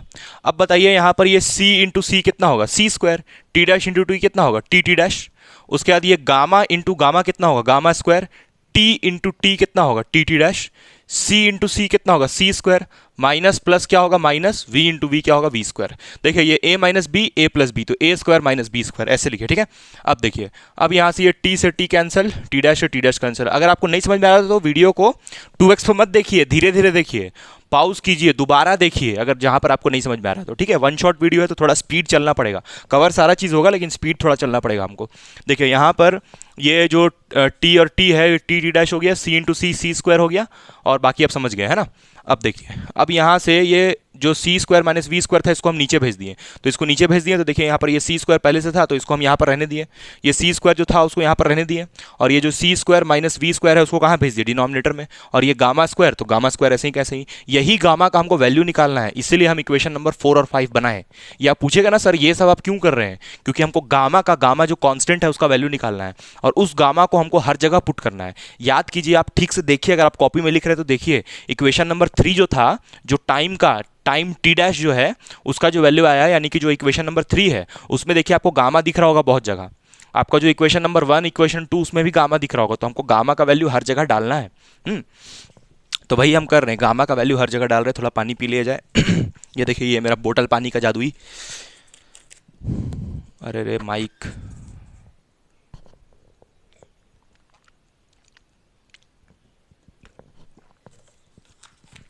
मजा आ गया। आगे देखिए, आगे यहाँ पर आगे यहाँ पर ये जो गामा स्क्वायर है इसका वैल्यू ही देखिए ये आया। अब ये जो सी स्क्वायर ऊपर में था उसको हम नीचे भेज दिए, तो सी स्क्वायर को नीचे भेजेंगे तो कुछ ऐसा दिखेगा, फिर ये सी स्क्वायर वापस मल्टीप्लाई होगा तो वही आएगा भैया, तो ठीक है सही है। अब देखिए आगे यहाँ पर ये जो स्क्वायर था उसको हम इधर भेजिए, तो स्क्वायर को इधर भेजेंगे तो यहाँ पर क्या आ जाएगा रूट आ जाएगा, तो देखिए यहाँ पर होल में रूट आ गया। अब रूट अंडर 1 कितना होता है बताइए, रूट अंडर 1 कितना होता है भैया 1 होता है, तो रूट अंडर 1 की जगह देखिए रूट अंडर 1 जो था उसको जगह हम क्या लिख दिए 1, और ये जो हम सी स्क्वायर नीचे भेजे देखिए ये सी स्क्वायर नीचे में ही है। अब बताइए अगर ये सी स्क्वायर को हम रिवर्स ब्रेक करें, मतलब हम क्या ऐसे लिख सकते हैं, बिल्कुल लिख सकते हैं। देखिए यहाँ पर ऐसे है ना c square minus we square by C square, तो इसको हम ऐसे लिख सकते हैं ना बिल्कुल। देखिए इसको हम कैसे लिख रहे हैं, इसको हम 1 minus we square by C square लिख रहे हैं, मतलब ये सी स्क्वायर वापस यहाँ मल्टीप्लाई होगा तो फिर वही आ जाएगा, तो यानी कि इस वाले को हम ऐसे लिख सकते हैं, बिल्कुल लिख सकते हैं। आपको समझ में आ रहा है ना, रूट अंडर 1 का वैल्यू कितना हुआ 1 हुआ, और ये जो रूट था ये होल रूट था, तो यानी इसमें रूट रहेगा, तो देखिए गामा का आपका वैल्यू आ गया सिंपल। तो देखिए ये रहा गामा का वैल्यू, देखिए इसके बाद यहाँ लिखा हुआ है गामा का वैल्यू कैसे आया समझ गया ना, यहाँ पर रूट अंडर 1 का वैल्यू 1 हो गया, और ये नीचे वाला में रूट था तो उसको हम रूट लिख दिए, समझ गया ना, क्लियर है ना एकदम ओके। जो नहीं समझ में आपको कमेंट करके पूछिए, ठीक है। अच्छा ये देखिए ये एक्स डैश का ये वैल्यू था, याद कीजिए इक्वेशन नंबर 1 ये था, तो इस एक्स डैश का ये जो इक्वेशन 1 था वहाँ पर गामा का वैल्यू देखिए ये निकाले ना गामा को, तो गामा को देखिए हम यहाँ पर चिपका दिए, ये देखा गामा, ठीक है। तो इसको हम मान लिया इक्वेशन 7। देखिए इसी को हम लोग बोलते हैं लॉरेंस ट्रांसफॉर्मेशन इक्वेशन। एक्स से एक्स डैश में चेंज किया तो उस एक्स डैश का वैल्यू ये होगा, this is Lorentz transformation equation, पहला लॉरेंस ट्रांसफॉर्मेशन इक्वेशन। अब हम टाइम का वैसे ही इक्वेशन निकालेंगे, तो टाइम याद कीजिए इक्वेशन 3 ये देखिए ये जो लिखा हुआ ये इक्वेशन 3 है, देखिए इक्वेशन 3 हम लोग ये वाला निकाले थे अभी, ठीक है। This is equation number 3। इस इक्वेशन 3 में जहां जहां आपको गामा दिख रहा है वहां पर ये वैल्यू डाल दीजिए, ये वैल्यू है गामा का, ये वैल्यू देखिए इस वाले इक्वेशन ये जो गामा का ये जो वैल्यू है हर जगह यहाँ पर गामा का वैल्यू डाल दीजिए, यहाँ भी गामा डालिए, यहाँ भी डालिए, यहाँ भी डालिए, ठीक है। तो हर जगह गामा हम डाल दिए, देखिए यहाँ पर गामा डाल दिए, यहाँ पर भी गामा डाल दिए, यहाँ पर भी गामा डाल दिए, यहाँ पर गामा का स्क्वायर था तो इसका जो रूट रहेगा वो उड़ जाएगा और यहाँ पर ये बचेगा, क्लियर है ना। ये टी डैश का वैल्यू है, कोई डाउट नहीं होगा इसमें। चलिए इसी टी डैश को हम लोग आगे सॉल्व करते हैं, ठीक है। चलिए आगे सॉल्व करते हैं। हाँ गाइस देखिए आगे बस 2 मिनट और ख़त्म। ये देखिए यहाँ से हम लोग क्या किए कि यहाँ पर आप समझ गए ना यहाँ तक। अब देखिए यहाँ के बाद हम इस तरफ सॉल्व किए हैं, यहाँ के बाद देखिए इस तरफ सॉल्व किए हैं, इधर ऊपर इस तरफ ऊपर में सॉल्व किया। देखिए क्या है यहाँ पर कि टी डैश जो था तो टी डैश का सारा वैल्यू ऐसे ही था। अब थोड़ा सा ना एक चीज़ नहीं समझ में आता है, ये वाला जो था ना इसको ऐसे हम मल्टीप्लाई कर दिए। देखिए यहाँ पर ठीक से देखिए, इसमें कन्फ्यूज़न नहीं होना चाहिए ना। यहाँ पर ये 1 minus we square by C square है, ठीक है। ये गामा का वैल्यू जो हम लोग डाले थे, तो हम क्या करेंगे ना इसको ऊपर भेज देंगे। तो इसको जब ऊपर मल्टीप्लाई करेंगे तो देखिए ये वाला जो पूरा टर्म है यहाँ पर क्या किससे चल जाएगा 1 से मल्टीप्लाई हो जाएगा। तो देखिए वही हुआ, ये वाला जो टर्म था ये वाला टर्म ये 1 से मल्टीप्लाई हो गया तो यहाँ पर आ गया, और यहाँ पर ये 1 माइनस ये ऊपर चल गया तो यहाँ पर पहुँच गया। अब देखिए यहाँ पर बाकी सारा जो टर्म था, देखिए यहाँ पर ये x बाई वी है ना, तो क्या इस v को हम ऊपर भेज सकते हैं? हाँ भेज सकते हैं। तो इस v को यहाँ भेज दिए, देखिए यहाँ पर v आ गया, ये t ऐसे ही कैसे ही, बाकी सारा नीचे वाला डिनोमिनेटर ऐसे ही कैसे। देखिए यहाँ पर कंफ्यूज नहीं होएगा ना, ये अभी पहला स्टेप चल रहा है, इसके बाद ये वाला स्टेप है, ठीक है। इस स्टेप के बाद ये वाला स्टेप है ना। ध्यान से देखिएगा, इसलिए हम यहाँ पर आपको पहले ही बता दिया। देखिए इस तरफ चल रहा है स्टेप यहाँ पर, ये वाला।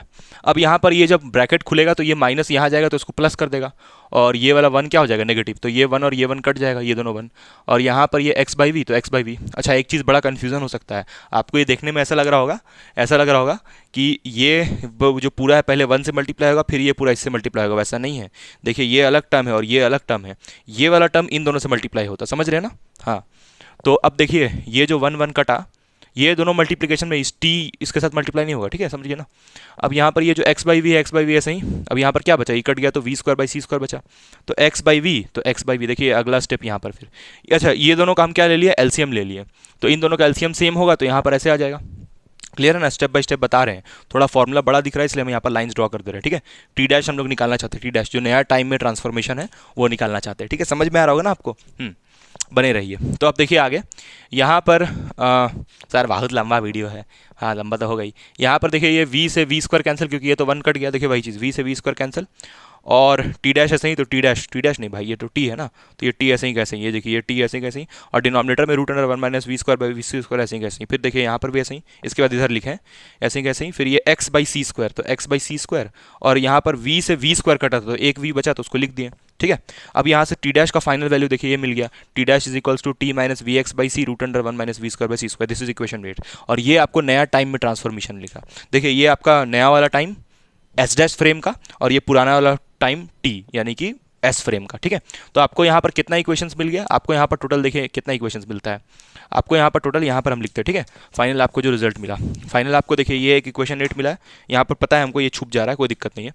एक इक्वेशन आपको ये मिला, t dash is equals to t minus v x by c upon root under 1 minus we square by C square. ये कौन सा इक्वेशन है, दिस इज इक्वेशन नंबर 8, ठीक है। और एक को आप ये वाला इक्वेशन मिला, ये इक्वेशन 7, और एक और इक्वेशन क्या होगा, z is equals to z dash, z is equals to z, क्योंकि z में कोई ट्रांसफॉर्मेशन नहीं हो रहा है, तो ये इक्वेशन 9 होगा, और y is equals to y dash, तो ये आपका होगा इक्वेशन नंबर 10। तो ये जो आपको दिख रहा है ना, ये जो आपको दिख रहा है 1 2 3 4, ये जो 4 इक्वेशन दिख रहा है 1 2 3 4, ये चारों इक्वेशन को बोलते हैं लॉरेंस ट्रांसफॉर्मेशन इक्वेशन, ठीक है। और देखिए यहाँ पर टाइम के लिए भी नया चीज़ मिला है ना, तो उम्मीद करते हैं आपको ये समझ में आया होगा, ठीक है। हम यहाँ पर इसको हाईलाइट कर दे, देखिए ये वाला एक इक्वेशन, ये एक हुआ, और ये एक और, ये एक और देखिए ये वाला equation, this 4 equations are Lorentz transformation, समझ गए होंगे। चलिए अब हम लोग नेक्स्ट चलते हैं, नेक्स्ट टॉपिक की तरफ चलते हैं, ठीक है। लॉरेंस ट्रांसफॉर्मेशन को 2 एप्लीकेशन भी है, लेंथ कॉन्ट्रैक्शन और टाइम डायलेशन, उसको हम लोग पढ़ते हैं, ठीक है। लेंथ कॉन्ट्रैक्शन, टाइम डायलेशन, चलिए स्टार्ट करते हैं आगे। देखिए बड़ा जोरदार एक्सप्लेनेशन हम आपको देने वाले हैं, बड़ा जोरदार explanation, length contraction next topic है। सुनिए सबसे पहले लेंथ कॉन्ट्रैक्शन है क्या, पहले सब चीज़ भूल जाइए, पहले लेंथ कॉन्ट्रैक्शन समझिए। जैसे मान लीजिए कि हम यहाँ पर आराम से खड़े हैं, और हमको अभी ये जो पेन आपको दिख रहा है, ये मार्कर, इसका लेंथ अभी कितना दिख रहा होगा, मान लीजिए इस पेन का लेंथ है 25 सेंटीमीटर, पता नहीं 25 सेंटीमीटर होगा भी नहीं, 25 सेंटीमीटर, चलिए इस पेन का लेंथ है 25 सेंटीमीटर, ठीक है। अब क्या होता है, 25 सेंटीमीटर 20 मान के चलते, चलिए 20 सेंटीमीटर है, थोड़ा इजी समझने के लिए। अब क्या होता है कि ये पेन मूव करना स्टार्ट करता है, ये पेन क्या करता है, मूव करता है, तो मूव कर रहा अभी भी हमको 25 से दिख रहा है, 20 दिख रहा है। इसका भैया अगर ऐसे चलेगा भी, मान लीजिए कि मेरा दोस्त पीजी ऐसे ये पेन लेके दौड़ रहा है, तो दौड़ेगा तब भी तो हमको इस पेन का लेंथ कितना दिखेगा, 20 centimetre.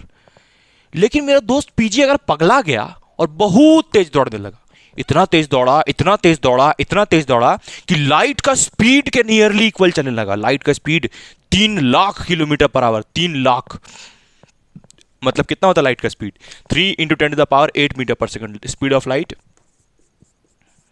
8 metre per second, kilometre में 3 lakh kilometre per hour, 3 lakh kilo, उतना तेज चलने लगा। अगर पीजी, मेरा दोस्त पगला गया पीजी, ऐसा हालांकि होगा नहीं, लेकिन अगर मान लेते ऐसे चलने लगा तब, तो इस पेन का जो लेंथ है हमको 20 नहीं दिखाई देगा। सुनिए, इस पेन का हम आपको सीक्रेटली बता रहे हैं ये बात, इस पेन का लेंथ हमको 20 नहीं दिखाई देगा, इस पेन का लेंथ हमको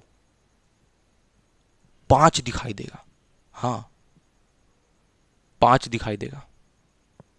और अगर ऐसा हो जाए कि स्पीड ऑफ लाइट से वो, अभी हम ये नहीं बोल रहे कि वो स्पीड ऑफ लाइट से चल रहा है, 1 मिनट हम सही कर लेते हैं अपने आप को, हमको इस लेंथ, इस पेन का ओरिजिनल लेंथ कितना है, मतलब ओरिजिनल मतलब पहले कितना था, 20, जब ऐसा रुका हुआ 20 दिख रहा, हाँ 20 है। अब मान लीजिए कि ये पेन ऐसे चलने लगा, मान लीजिए मेरे दोस्त पीजी इस पेन को लेके ऐसे दौड़ रहा है, तो उसको इस तो अब हमको पेन का लेंथ बदल जाएगा क्या? बकवास कर रहे हैं क्या हम? हद।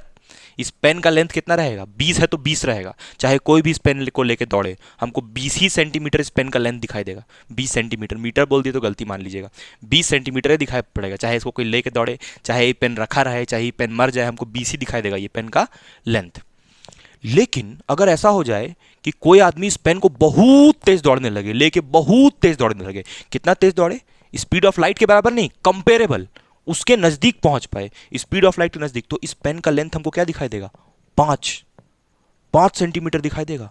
इस पेन का लेंथ कम हो जाएगा, घट जाएगा। इसी को बोलते हैं लेंथ कॉन्ट्रैक्शन। जब कोई ऑब्जेक्ट बहुत तेजी से चलता है, नियरली स्पीड ऑफ लाइट के बराबर, तो according to special theory of relativity, या फिर ऐसा बोलना चाहिए आइंस्टाइन के हिसाब से, उस पेन का लेंथ कम हो जाएगा। और ये सही में होता है, इस चीज को ऑब्जर्व किया गया, रियली ये चीज सही है। अच्छा, अभी हम क्या बोल रहे थे कि नियरली स्पीड ऑफ लाइट के बराबर चले तब, अगर स्पीड ऑफ लाइट के इक्वल यानी इतना चलने लगे तब, अगर स्पीड ऑफ लाइट के बराबर चलने लगे तब इस पेन का लेंथ 0 हो जाएगा। हाँ, इस पेन का लेंथ 20 नहीं दिखाई देगा, 20 तो खैर छोड़िए दीजिए, 5 भी नहीं दिखेगा, अब 0 हो जाएगा। जब स्पीड ऑफ लाइट के अगर हम बराबर चलने लगे तब इतना जोरदार हो जाएगा, अगर स्पीड ऑफ लाइट के हम बराबर चलने लगे तब ऐसा होगा, इस पेन का लेंथ 0 हो जाएगा। जोरदार बात है। स्पीड ऑफ लाइट के बराबर अगर ये पेन चलता है, कोई लेके कोई ऑब्जेक्ट इस पेन को स्पीड ऑफ लाइट के स्पीड में अगर दौड़ाता है, इस मार्कर को, इस कीमती हरे मार्कर को लेके कोई ऐसे दौड़ता है, तो इसका लेंथ क्या हो जाएगा? 0 हो जाएगा। ये मार्कर हमको दिखाई ही नहीं पड़ेगा, इसका लेंथ ही गायब हो जाएगा। इतना कॉन्ट्रैक्ट का मतलब होता है कि चिपाना, सिकुड़ना, तो इसका लेंथ सिकुड़ के खत्म हो जाएगा।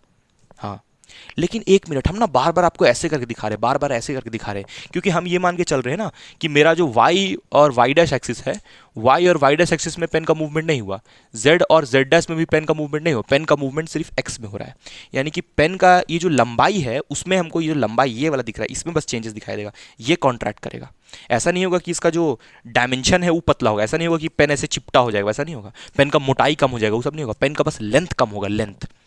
ठीक, अब ये सोचने वाला बात है, हम लोग तो क्या पढ़े हैं कि कोई चीज़ का अगर लेंथ कम होता है तो चौड़ा भी हो जाता है, लेकिन ऐसा नहीं हो रहा है यहाँ पर। ठीक है, जैसे मान लीजिए कि यहाँ पर एक सर्कल है।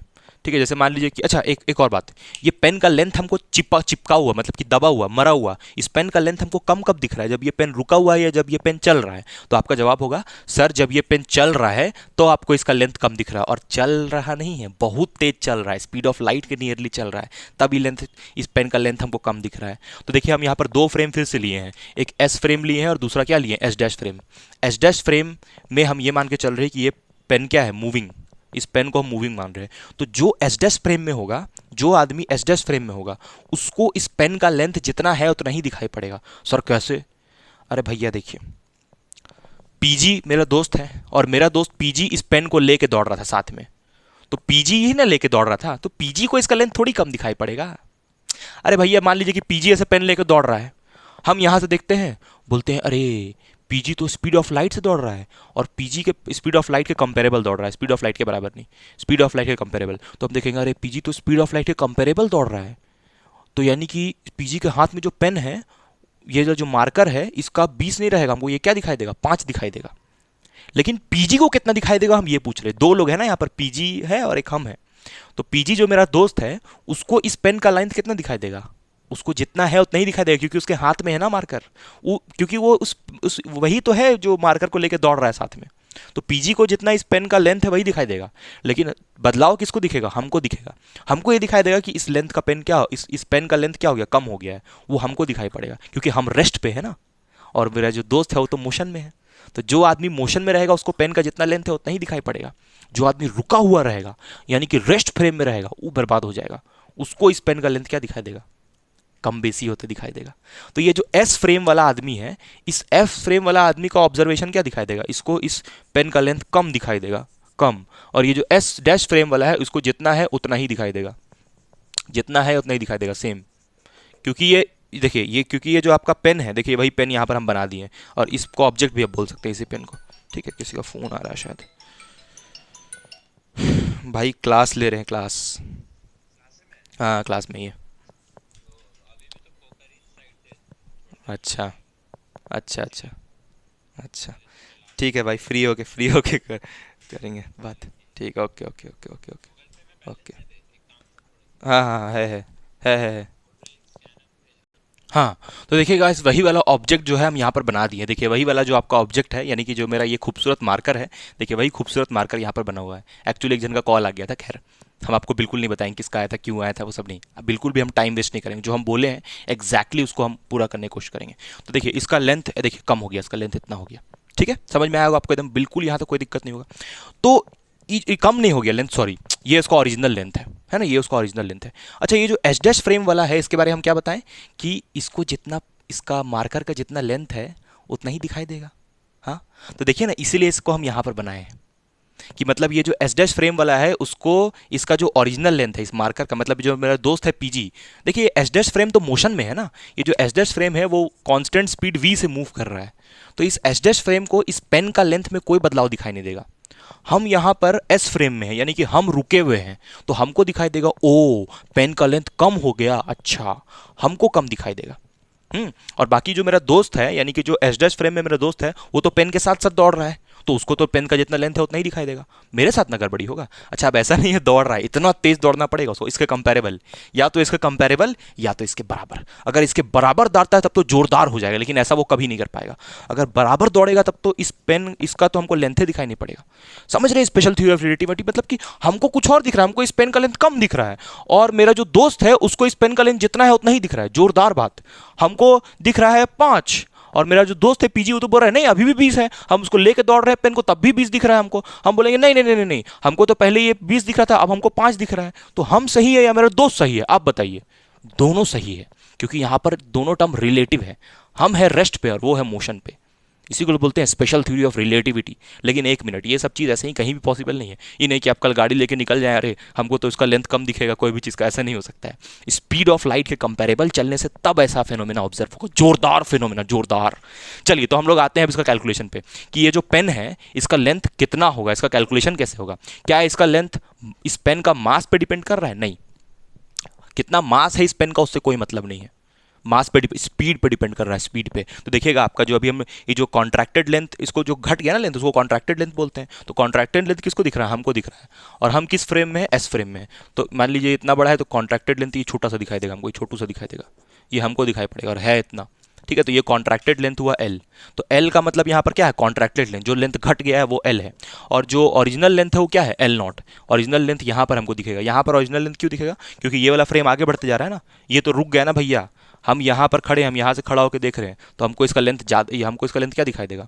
हमको इसका लेंथ देखिए कम दिखाई पड़ रहा है ना। हमको इसका लेंथ इतना नहीं दिखेगा, हमको इसका लेंथ इतना दिखेगा, क्योंकि हम यहाँ से देख रहे हैं इसको, हमको इसलिए कम दिखेगा।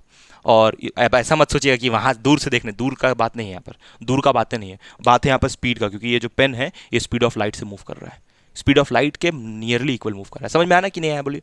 हाँ, तो अभी केसेस भी डिस्कस करेंगे। खैर अब हम लोग वापस आते हैं। क्या लिखा हुआ लेंथ कॉन्ट्रैक्शन का मतलब? A phenomena in which the length of a moving object is measured to be shorter than its proper length. Proper length मतलब जब कोई ऑब्जेक्ट मूव करेगा उसका जो ओरिजिनल लेंथ है, उसका ओरिजिनल लेंथ से अगर उसका हमको लेंथ छोटा दिखाई देने लगे, मतलब इसका देखिए लेंथ इतना बड़ा है, इसका लेंथ है 20 और हमको दिखाई कितना दे रहा है? 5, तब क्योंकि ये मोशन में है इसलिए। अगर रुका रहेगा मेरे हाथ में तो 20 से दिखाई देगा, लेकिन अगर ये पेन मोशन में आएगा, लेकिन कितना मोशन? बहुत स्पीड होना चाहिए इसका, स्पीड ऑफ लाइट के नियरली इक्वल होना चाहिए, तब हमको इसका जो लेंथ है, इसका जो हमको लेंथ है वो हमको कॉन्ट्रैक्ट हुआ होगा, मतलब ऐसे छोटा दिखाई देगा, तो उसी को बोलते हैं लेंथ कॉन्ट्रैक्शन। क्लियर है डिफिनेशन? अब देखिए, अब यहाँ पर हम बात कर रहे हैं एस फ्रेम का। कुछ यहाँ पर हम मार्किंग्स किए हैं कि मान लीजिए कि ये जो ऑब्जेक्ट है जब यहाँ है तो इस फ्रेम में यहाँ से लेके यहाँ तक x1 डैश होगा ना, और यहाँ से लेके यहाँ तक जहाँ तक ये मूव किया उसको x2 डैश लिए हैं। ये सब का कंसिडरेशन है, इसको L नॉट लिए। किताब में ये सब नहीं मार्क किया रहता है, इसलिए ध्यान से समझिए। और यहाँ से लेके यहाँ तक जो इसको हम x1 मार्क किए, और यहाँ से लेके यहाँ तक इसको हम मार्क किए x2, कोई दिक्कत नहीं होगा इसमें तो। ठीक है, बाकी आपको मामला क्लियर हो गया ना सर? हाँ। अच्छा, यहाँ पर देखिए क्लियर कट ये बात है कि L यहाँ पर कॉन्ट्रैक्टेड लेंथ है, यानी कि S फ्रेम वाला लेंथ है, और L नॉट जो है वो किसका है? S डैश फ्रेम वाला, यानी कि ओरिजिनल लेंथ है। तो ऑब्वियसली जो L नॉट होगा यानी कि ये वाला बड़ा होगा, है ना, और ये जो L है वो छोटा होगा, क्योंकि एल यहाँ पर कॉन्ट्रैक्टेड लेंथ है, एल नॉट ओरिजिनल लेंथ है। आया समझ में? क्लियर होगा एकदम, बिल्कुल क्लियर होगा। अब इसका हम लोग एक फॉर्मूला निकालेंगे कि ये जो एल है ऑब्वियसली स्पीड पे डिपेंड कर रहा है, क्योंकि उसका रफ्तार जैसे बढ़ रहा है तभी हमको उसका लेंथ छोटा दिख रहा है। समझ में आ रहा होगा एकदम, बिल्कुल आ रहा होगा। चलिए देखिए नेक्स्ट आगे देखिए यहाँ पर हम क्या पहले निकाले, ये एल निकाल रहे हैं पहले। देखिए एल हम क्या निकाले, x2 माइनस एक्स। इस पूरा x2 में से अगर ये x1 हम घटा देंगे तो हमको क्या मिल जाएगा, एल। बस ये कहने का बात है ना, बस ये समझने का बात है कि एल यहाँ पर हमको कहीं पर मिलेगा, क्योंकि जो ऑब्जेक्ट है जब हम यहाँ से देखेंगे तब ये समझने वाला बात है। एल नॉट कितना होगा, एल नॉट अगर हमको चाहिए तो एल नॉट निकालने के लिए ये पूरा x2 डैश में से x1 डैश को माइनस कर दीजिए, ये पूरा में से इसको घटा दीजिए तो ये एल नॉट मिल जाएगा। तो ये एल नॉट हो गया, ठीक है। ये हुआ आपका इक्वेशन नंबर 2। ये कहाँ से आया, ये एस डैश फ्रेम के लिए है और ये एस फ्रेम के लिए है। ऑब्वियसली ये एल छोटा है और ये एल नॉट बड़ा है, बार बार बता रहे हैं, ठीक है। क्लियर है सबको? अब यहाँ पर हम क्या कर रहे हैं ना कि लॉरेंस ट्रांसफॉर्मेशन इक्वेशन का यूज़ कर रहे हैं। तो देखिए अभी लॉरेंस ट्रांसफॉर्मेशन इक्वेशन का यूज़ करके ये जो एल और एल नॉट है इसके बीच में जो रिलेट करते हैं उसका जो फॉर्मूला है उसको ड्राइव करेंगे, ठीक है। चलिए ड्राइव करते हैं। तो देखिए फ्रॉम लॉरेंस ट्रांसफॉर्मेशन इक्वेशन, ये अभी आप जस्ट निकाले थे तो इसी का यूज़ करेंगे अभी। चलिए ठीक है, एक्स डैश अभी जस्ट आप निकाले थे। आगे देखिएगा इस आगे यहाँ पर देखिए उसी को आगे यहाँ पर किया हुआ है एक्स देखिए ध्यान से देखिएगा, थोड़ा सा घबराना नहीं है आपको देखकर, है ना। डेरिवेशन देखकर घबराना नहीं है। देखिए यहाँ से हम लोग याद कीजिए जो इक्वेशंस निकाले थे, यहाँ पर ये इक्वेशन 2 है, इक्वेशन 1 भी था एक। इक्वेशन 1 ये था L is equals to x2 minus x1, this was equation 1। हाँ ये इक्वेशन 1 था, याद कीजिए, ठीक है। खैर यहाँ पर हम लोग अभी बोल रहे थे कि आपको लॉरेंस ट्रांसफॉर्मेशन इक्वेशन यूज़ करेंगे। तो ये लॉरेंस ट्रांसफॉर्मेशन इक्वेशन ये होता है, ये पता है आपको, निकाले अभी हम लोग जस्ट, ठीक है, अगर आप पूरा मेरे साथ बने हुए तो यहाँ पर देखिए ये x dash equal to this होता है। तो यहाँ पर जैसे आप देख सकते हैं कि अगर हमको x1 डैश निकालना है तो x1 डैश क्या निकालेंगे, तो कुछ नहीं, वेरिएबल चेंज कर रहे हैं। यहाँ पर 1 लिखे ना, तो यहाँ पर भी देखिए 1 लिख दिए, इस x के जगह पे क्या लिख दिए हम, x1 लिख दिए। और यहाँ पर जहाँ पर x है उसकी जगह भी x1 लिखना पड़ेगा, v इंटू टी। तो v into t root under 1 minus we square by C square, root under 1 minus we square by C square. कोई दिक्कत नहीं होगा इसमें, तो समझ गए होंगे। नेक्स्ट देखिए, नेक्स्ट यहाँ पर वैसे ही हम अगर यहाँ पर 2 लिखेंगे तो यहाँ भी 2 लिखना पड़ेगा, तो यहाँ 2 लिखे तो यहाँ भी 2 लिखना पड़ा, और बाकी सब ऐसे ही का ऐसे ही। क्लियर हो गया यहाँ तक? तो ये x1 और x2 डैश मतलब यहाँ पर ये जो लेंथ है आपका, ये एल नॉट कौन सा लेंथ है, ओरिजिनल लेंथ। तो अगर ओरिजिनल लेंथ निकालना है तो उसके लिए x2 डैश और x1 डैश पता होना चाहिए ना।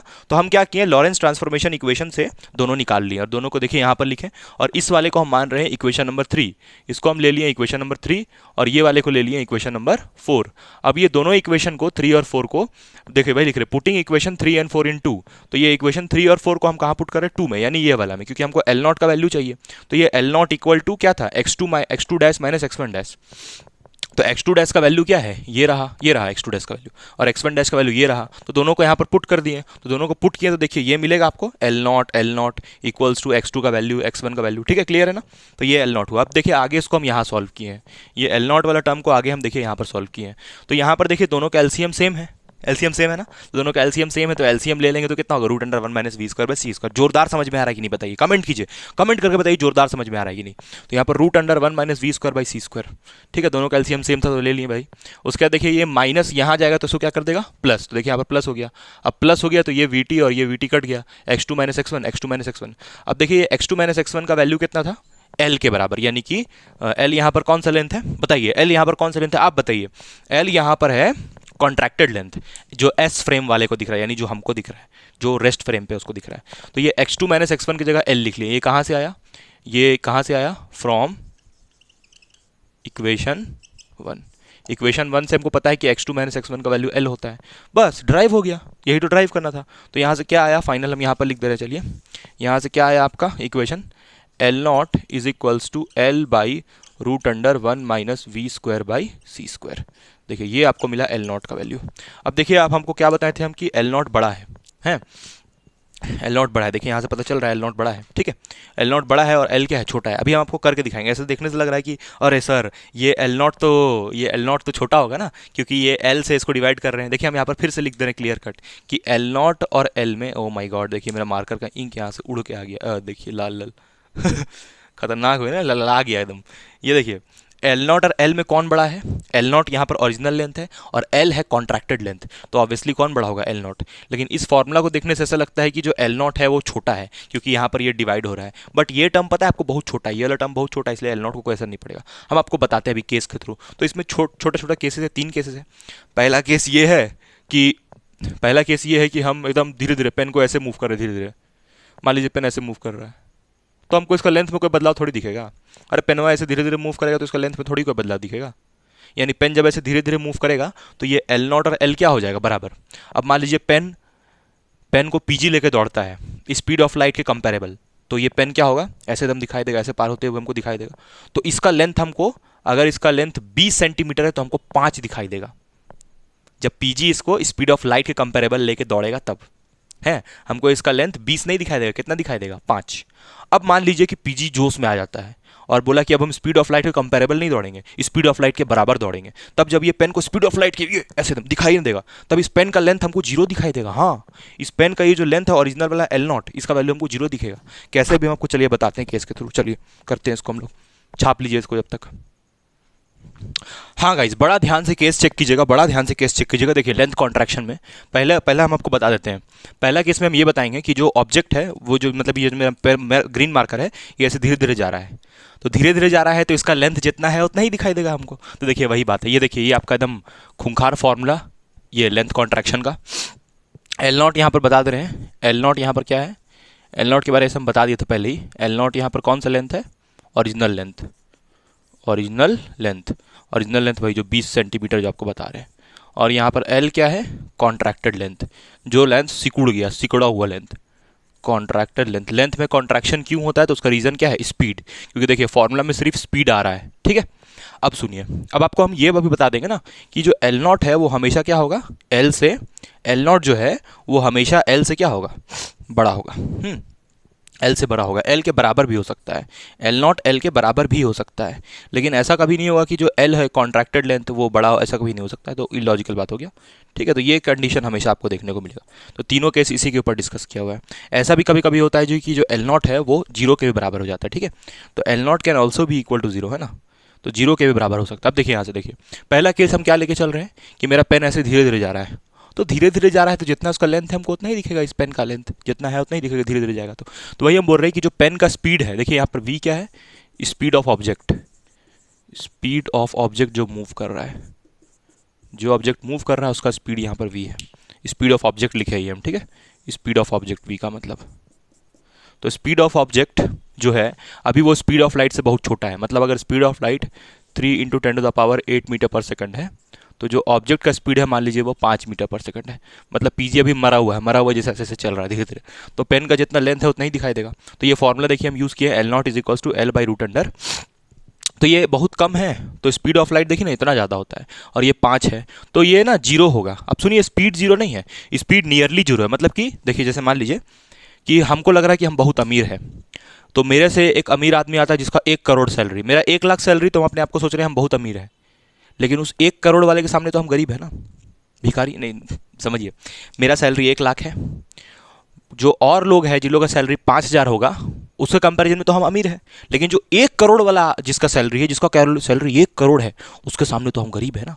तो वही बात यहाँ पर है कि ये जो v है वो 0 है, लेकिन v 0 क्यों है, v इसके सामने 0 है, स्पीड ऑफ लाइट के सामने 0 है। ऐसे v 0 नहीं, ऐसे पेन मूव कर रहा है लेकिन स्पीड ऑफ लाइट के कंपेरेबल जरा भी नहीं है, तो इसलिए हम ये v को 0 पुट करेंगे। तो देखिए यहाँ पर हम v को 0 पुट किए, तो 0 से c को डिवाइड करेंगे, देखिए 0 पुट किया ना v का वैल्यू, तो 0 से c को, v यहाँ पर बार बार हम बता रहे हैं ये मार्कर का, ये जो मार्कर है उसका स्पीड है कि मार्कर कितना तेजी से चल रहा है, मतलब पीजी कितना तेजी चल रहा है ऐसे बोल सकते हैं। तो यहाँ पर जब ये 0 से ये डिवाइड हुआ तो यहाँ पर 1 बचा, तो रूट अंडर 1, यहाँ पर ये 0 से ये डिवाइड होगा तो 0 हो जाएगा ना, है, और रूट अंडर 1 कितना होता है 1, तो यानी कि एल बचेगा। तो देखिए इस केस में दोनों लेंथ बराबर आएगा, मतलब हमको लेंथ में कोई बदलाव नहीं दिखेगा। यहाँ पर फिजिक्स हमको स्पेशल थ्योरी वाला नहीं दिखेगा केस 1 में।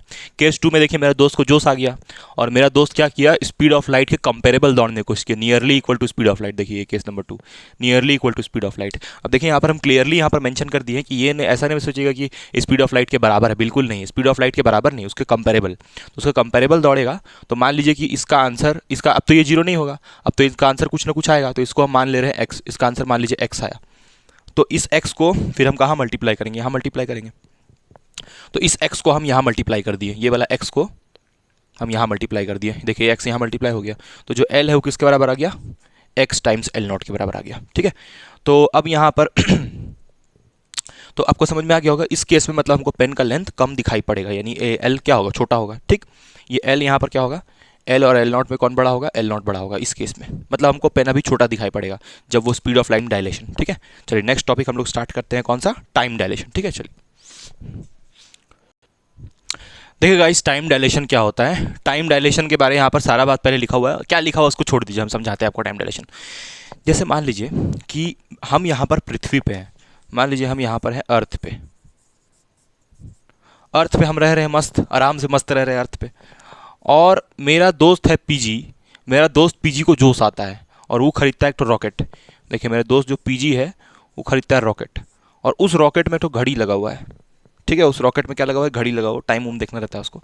तो घड़ी में मेरा दोस्त पीजी बैठता है, मतलब रॉकेट में मेरा दोस्त पीजी बैठता है, और इस रॉकेट का जो रफ्तार है बहुत ज़्यादा है, मतलब समझ के मान के चलिए कि कुछ बहुत ज़्यादा रफ्तार है, मतलब कि स्पीड ऑफ लाइट के कंपेरेबल है। इस स्पीड ऑफ लाइट के बराबर नहीं, उसका कंपेरेबल, थोड़ा थोड़ा का, एकदम कंपेरेबल नहीं, थोड़ा थोड़ा, नहीं तो रॉकेट ही नहीं रहेगा, अगर बराबर हो गया तब तो खत्म हो जाएगा बात। तो क्या करता है कि वो रॉकेट में बैठता है और रॉकेट में गोल गोल चक्कर मारता है। देखिए रॉकेट से चलता है, देखिए गोल गोल गोल गोल गोल चक्कर मारता है पृथ्वी का गोल गोल गोल चक्कर लगाता है और बड़ा स्पीड से लगाता है। तो जब वो पृथ्वी पे था पहले, कभी ना कभी तो पृथ्वी पे होगा ना भाई, हाँ, तो उस वक्त मेरा एज था, मतलब एलपीएन, मेरा मतलब लेजेंडरी फिजिक्स नवाज, मेरा एज था 20 साल, अभी मेरा 20 साल हो रहा है, 20 साल एज था। और मेरा जो दोस्त था पीजी यानी पोस्ट ग्रेजुएट इन फिजिक्स, उसका भी एज था 20 साल। अब मान लीजिए कि 20 साल कुछ भी ले लीजिए, जैसे मेरा जो एज है उससे आपसे बता रहे हैं। अब मान लीजिए कि 20 साल है, उसका भी 20 साल है। अब ये निकल गया रॉकेट लेके। अब क्या होता है कि आफ्टर 5 ईयर्स, आफ्टर 5 ईयर्स, 5 साल बाद, 5 साल बाद कम हो जाएगा थोड़ा सा, मान लीजिए 15 साल बाद, 15 साल बाद मेरा एज कितना होगा, 15 जोड़ दीजिए इसमें, 15 साल बाद मेरा एज हो जाएगा एलपीएन का, लेजेंडरी फिजिक्स नवाज का, 35 साल हो जाएगा। वाह सर, बूढ़े हो जाएंगे आप तो, हे 35 साल।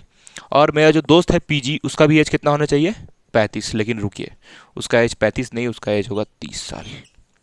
यही जोरदार बात है, क्योंकि वो रॉकेट में बैठ गया था, टाइम उसका डायलेट हो गया, टाइम में डायलेशन हो गया। उसका जो रॉकेट में घड़ी लगा हुआ था, उसका जो टाइम क्या हो गया, उसका टाइम डायलेट हो गया।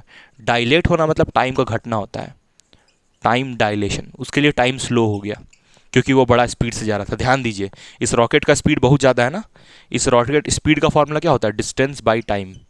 तो टाइम देखिए, इसका स्पीड बहुत ज़्यादा है रॉकेट का, बहुत ज़्यादा, बहुत ही ज़्यादा है, तो इसलिए इसका टाइम क्या हो जाएगा, बहुत बहुत बहुत कम, क्योंकि जो स्पीड और टाइम होता है वो इन्वर्सली प्रोपोर्शनल है, ऐसे भी समझ सकते हैं आप, स्पीड और टाइम इन्वर्सली प्रोपोर्शनल है। तो रॉकेट का स्पीड बहुत ज़्यादा था, इसलिए टाइम कम हो गया, टाइम पीछे हो गया, टाइम डायलेट हो गया, टाइम स्लो हो गया, और ये रियली होता है। अब ऐसा नहीं है, इतना बड़ा भी 30 और 35 इतना बड़ा गैप नहीं दिखता है, एक्सपेरिमेंटली करके देखा गया कि टाइम डायलेशन जैसा चीज़ जो बता रहा है आइंस्टाइन कि टाइम धीरे हो सकता है, जो अगर कोई चीज़ एकदम मोशन, अच्छा ये इनर्शियल फ्रेम में, इनर्शियल फ्रेम का मतलब ये है कि इसका जो रॉकेट है उसका स्पीड कांस्टेंट है, ऐसा नहीं है कि ये एक्सेलरेटेड फ्रेम में नहीं है।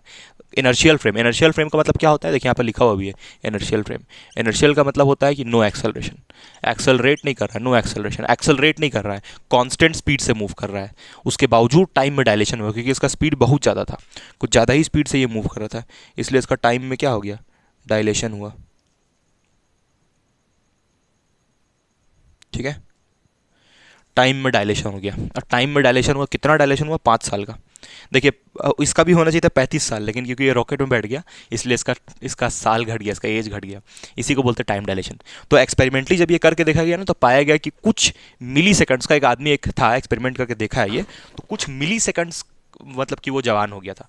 वो भी क्या, मतलब रॉकेट, ये टेस्ट किया गया स्पेस में, उसको रॉकेट लेके भेजा गया, और रॉकेट या कुछ भी होगा, अभी तक वैसा यंत्र कोई बना नहीं कि इतना बड़ा गैप दिखा दे, 5 साल का गैप दिखा दे, मतलब स्पीड ऑफ लाइट के कंपेरेबल चल पाए, इतना बड़ा हुआ नहीं आज तक। खैर हम लोग जल्दी जल्दी कवर करते हैं, तो समझ में आएगा आपको टाइम डायलेशन। वही बात देखिए लिखा हुआ है, इफेक्ट ड्यू टू वेलोसिटी, मतलब कि इसका वेलोसिटी ही ज़्यादा था ना इसका रॉकेट का, इसलिए टाइम डायलेशन हुआ। अभी ये नहीं कि कल आप गाड़ी में लेके, कार में लेके चल गए, अरे हम टाइम में डायलेशन हो जाएगा, वैसा कुछ नहीं होगा। देखिए अब यहाँ से, अब physical phenomena in which time moves differently for different observers. 2 observer है ना, ये हम हैं, ये एलपीएन, ये हम एलपीएन, और ये मेरा दोस्त कौन, पीजी, दोनों observers in the same inertial frame. हम भी कांस्टेंट स्पीड से अर्थ में चल रहे हैं, अर्थ में चल दौड़ रहे होंगे, और ये भी कांस्टेंट स्पीड से चल रहा है, लेकिन इसका स्पीड बहुत ही ज़्यादा है।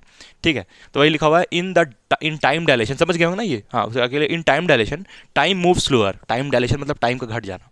ये मेरे दोस्त का क्या हो गया, टाइम डायलेशन हो गया, इसका 5 साल घट गया ये। Time time move slower for an observer who is in motion. हाँ, और मेरा दोस्त मोशन में ऑब्वियसली होना चाहिए, रेस्ट पे थोड़ी। हो सकता है हम अर्थ पे कभी रेस्ट पे भी होंगे, लेकिन मेरा दोस्त रेगुलर रॉकेट पे मूव करते रहना चाहिए रेगुलर। अगर रुका तब फिर काम खराब हो जाएगा सारा। इसको मूव करते ही रहना, तभी ये जवान हो पाएगा, ठीक है।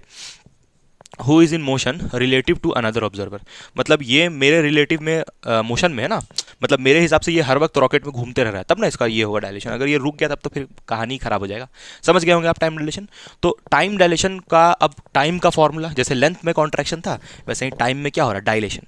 तो अब हम लोग देखते हैं कि टाइम में जवान, लेकिन यहाँ पर काम उल्टा हो रही है, बहुत फायदा है यहाँ पर, जवान हो जा रहा है आदमी, अपना एज से ज़्यादा जवान दिख रहा है, ठीक है।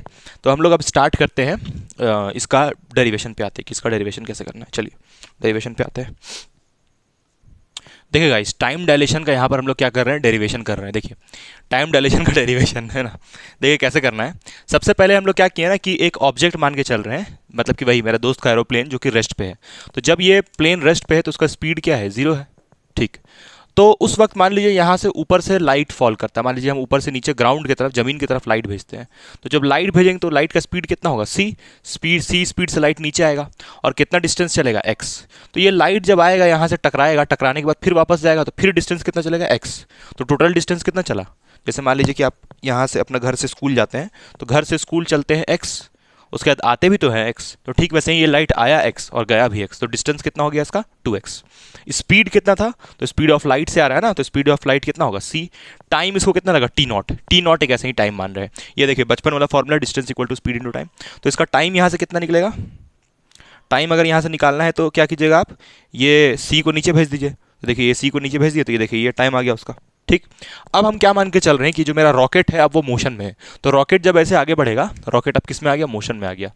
खतरनाक रॉकेट है मेरा पीजी दोस्त का, रॉकेट अब किस में आ गया, मोशन में आ गया। v स्पीड से मान लीजिए रॉकेट आगे बढ़ रहा है, तो ये रॉकेट से अब लाइट ऐसे निकलेगा, तो यहाँ से टकरा के अब इधर जाएगा। अरे भैया रॉकेट ऐसे मोशन में आ गया तो लाइट भी उसके साथ साथ आगे बढ़ रहा है ना, लाइट भी तो मोशन में है रॉकेट के साथ साथ। तो रॉकेट जब कुछ देर बाद आगे बढ़ जाएगा तो लाइट भी ऐसे आगे बढ़ जाएगा उसके साथ।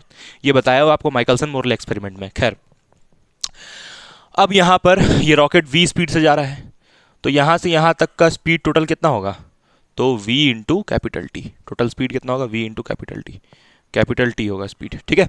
तो अगर हमसे पूछे कि ये पूरा स्पीड का फॉर्म, अरे डिस्टेंस भाई, डिस्टेंस का फॉर्मूला क्या होता है, स्पीड इंटू टाइम। तो ये पूरा डिस्टेंस कितना हुआ रॉकेट का, x से p तक चलने में, x से p तक चलने में रॉकेट डिस्टेंस कितना ट्रैवल किया, स्पीड इंटू टाइम। टाइम कितना हम मान के चल रहे हैं, कैपिटल टी, ठीक है, capital T is the time. तो यहाँ से अगर हम आपसे पूछे कि ये डिस्टेंस कितना होगा, तो आप क्या कीजिएगा, इसको vt/2 कीजिएगा, और ये डिस्टेंस कितना होगा, तो vt/2, ठीक है। डिस्टेंस का समझ गया ना कैसे, ये vt/2, अरे भैया ये पूरा vt है तो ये कितना होगा, vt/2, और ये कितना होगा, vt/2, समझ गया ना, हाँ। तो वही चीज़ लिखा हुआ vt/2, क्लियर है। उसके बाद हम डिस्टेंस का फॉर्मूला यहाँ पर लगाए हैं। अच्छा देखिए अब तो लाइट ऐसे चल रहा है, तो ये हम डिस्टेंस को हम y मान लिए, ये x वाला हाइट, पुराना वाला हाइट, देखिए ये x, तो ये भी x। अरे भैया यहाँ पर हम बेसिकली टाइम डायलेशन का फॉर्मूला निकालना चाह रहे हैं, ठीक है, हाँ। ये वाला x, तो ये भी क्या होगा, ये वाला x है।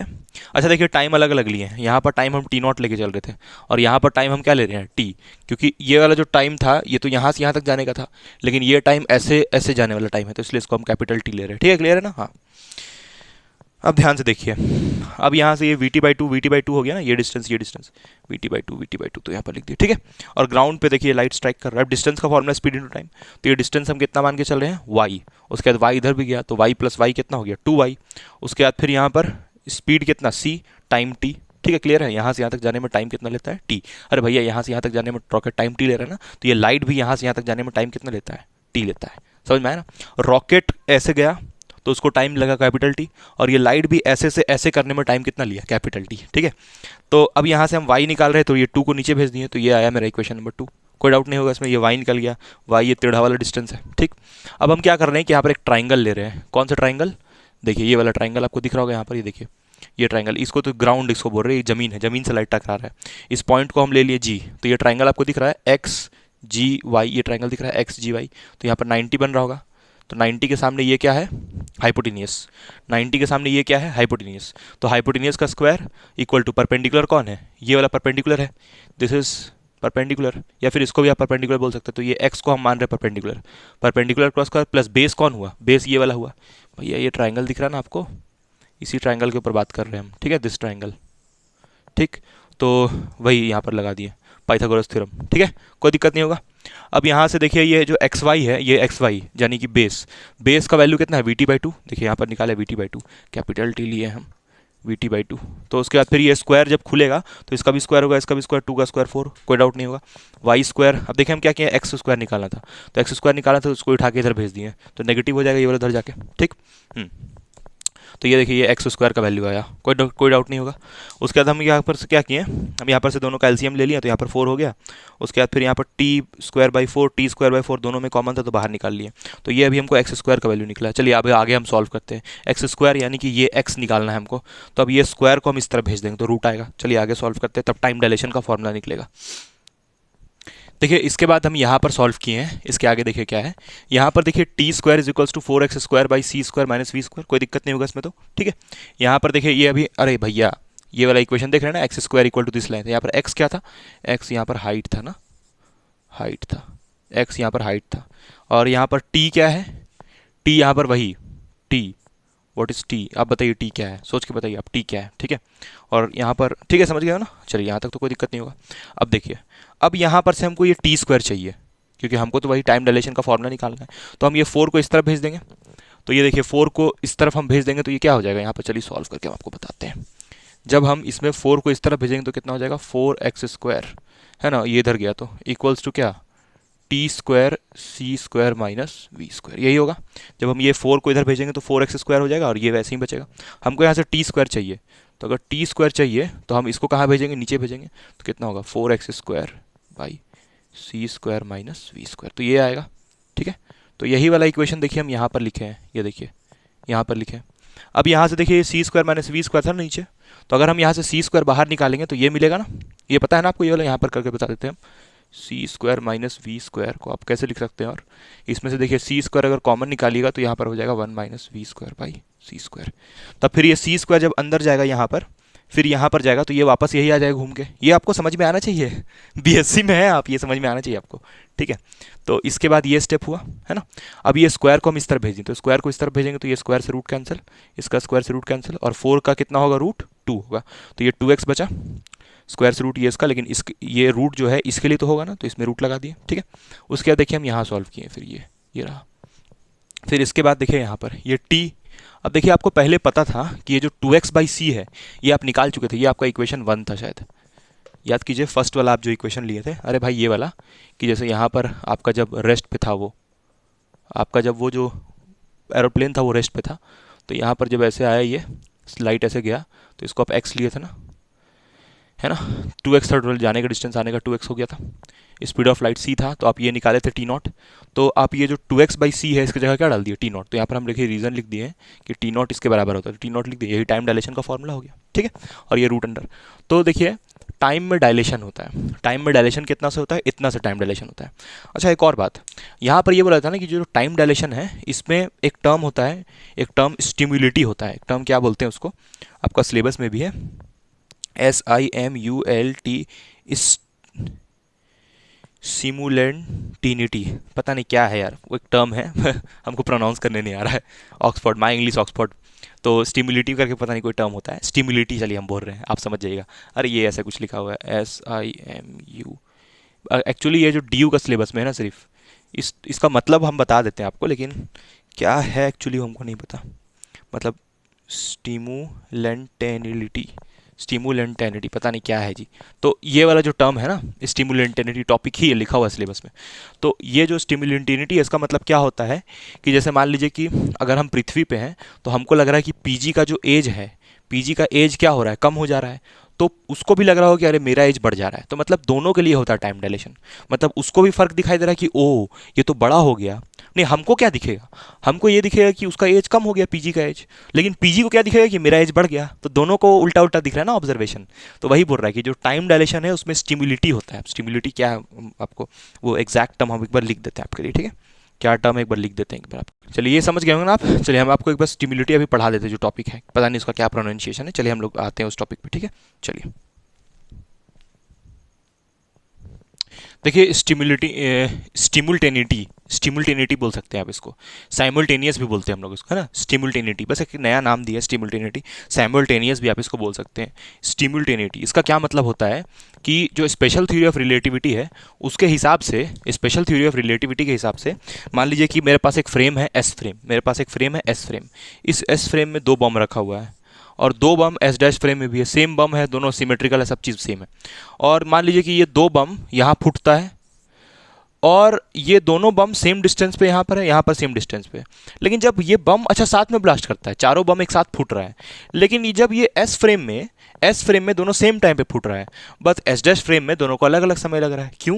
क्योंकि S dash frame moving frame of reference में, तो इसलिए एस डैश को मान लीजिए कि इस बम का फूटने का टाइम है T1 डैश, इस बम का फूटने का टाइम है T2 डैश, दोनों बराबर नहीं होगा। लेकिन यहाँ पर इस बम का टाइम T1 और इस बम का टाइम T2 दोनों बराबर होगा, इसी को हम लोग बोलते हैं साइमल्टेनिटी। तो हो सकता है कि कोई चीज़ मेरे लिए सेम टाइम पे हो रहा हो, जैसे मान लीजिए कि दो लड़का एक गुफा से दौड़ के निकलता है, तो हमको दिख रहा है कि अच्छा दोनों लड़का सेम समय पे दोनों एक साथ निकल गया। लेकिन मेरा जो दोस्त पीजी है, मान लीजिए वो दौड़ते दौड़ते जा रहा है, तो उसको वो दोनों लड़का सेम एक साथ निकलते नहीं दिखेगा। हो सकता है उसको दिखे कि एक पहले निकला दूसरा बाद में, समझ रहे हैं ना। तो दो लड़का हमको दिखेगा कि अच्छा दोनों साथ में निकल रहा है क्योंकि हम रुके हुए आराम से देख रहे हैं रुक करके। लेकिन मेरा जो दोस्त रहेगा पीजी, क्योंकि मेरा दोस्त पीजी चल रहा है, चलते हुए दौड़ते हुए देख रहा है उन लोग को, तो उसको लगेगा कि दोनों अलग अलग समय पे निकला। इसी को बोलते हैं स्टिमुलटेनिटी। मतलब कि या फिर मतलब दोनों चीज़ साइमल्टेनियस नहीं, वही लिखा हुआ देखिए यहाँ पर कि ये जो स्टिमुलटेनिटी है, ये एस टी आर का मतलब सुत तू रानी, ऐसा नहीं है। एस टी आर का मतलब है special theory of relativity. In special theory of relativity stability is not an absolute concept. Absolute का मतलब क्या होता है? जैसे टाइम को हम लोग एब्सोल्यूट बोलते हैं, बट हम लोग को ये पता चला कि टाइम एब्सोल्यूट नहीं होता है, टाइम रिलेटिव होता है। यही तो इसलिए तो हम लोग बोलते हैं special theory of relativity, time is also relative. तो टाइम रिलेटिव होता है according to special theory of relativity. तो ठीक वैसे ही यहाँ पर जो स्टिमुलटेनिटी है ये भी रिलेटिव है, मतलब दो लोग एक साथ निकल रहा है तो वो भी हमको रिलेटिव दिखेगा, अलग अलग आदमी के हिसाब से अलग अलग दिखेगा। तो वहीं पर लिखा हुआ है depends on the relative motion and depends on the frame of reference. हम कहाँ से देख रहे हैं? अगर हम आराम से खड़ा होकर देख रहे हैं देखेंगे ओ दोनों आदमी साथ में निकला। अगर हम दौड़ते हुए दोनों आदमी को देख रहे हैं तो हमको दिखेगा कि ओ एक आदमी पहले निकला दूसरा आदमी बाद में निकला। समझ गए? बड़ा स्पीड में हम समझाएं। चलिए नेक्स्ट हम लोग टॉपिक स्टार्ट करते हैं। नेक्स्ट टॉपिक है हम लोग का transformation of velocity and acceleration. इसको हम लोग वेलोसिटी एडिशन थ्योरम भी बोलते हैं, ठीक है। इसका डेरिवेशन करना है, इसके ऊपर डेरिवेशन आता है। Transformation of velocity, transformation of acceleration. आपका जो सिलेबस है दिल्ली यूनिवर्सिटी का उसमें ये लिखा हुआ है transformation of velocity, transformation of acceleration, transformation of frequency and wave number, ये भी लिखा है, लेकिन वो उतना कोई इंपॉर्टेंट नहीं, तो इसलिए हम लोग सिर्फ ट्रांसफॉर्मेशन ऑफ वेलोसिटी और एक्सेलरेशन पढ़ेंगे। बड़ा इंपॉर्टेंट है, इसको वेलोसिटी एडिशन थ्योरम के भी नाम से जाना जाता है, ठीक है। लेकिन बहुत लोग करवाया नहीं है इसको, हमको नहीं लगता यूट्यूब पे कोई करवाया है इसको। तो आप देखिए ये वाला आप आ सकता है एग्जाम में, वेलोसिटी एडिशन थ्योरम भी करके आता है, या तो आइंस्टाइन्स थ्योरम भी ऐसे कभी करके आता है। तो ये सारा एक ही टॉपिक का नाम है, ठीक है। चलिए तो हम लोग स्टार्ट करते हैं। इसका यूज भी है इस टॉपिक का यूज भी है आगे में, ठीक है। चलिए स्टार्ट करते हैं। ट्रांसफॉर्मेशन ऑफ वेलोसिटी या फिर relativistic transformation of velocity and acceleration. Relativistic transformation of velocity and acceleration. देखिए गाइस बड़ा मजा आएगा आपको। तो अभी हम वीडियो कंटिन्यू ही कर रहे थे, अभी हम एक मंच खा रहे थे। सर आप बोले थे टाइम वेस्ट नहीं करेंगे, हाँ ठीक है टाइम वेस्ट नहीं करेंगे। पानी तो पी सकते हैं ना, या पानी पी सकते हैं। तो यहाँ पर देखिए हम आपको बोलते जाते हैं लॉरेंस ट्रांसफॉर्मेशन इक्वेशन जो है उसी को हम लोग यहाँ पर यूज कर रहे हैं, ठीक है। प्रीवियस नॉलेज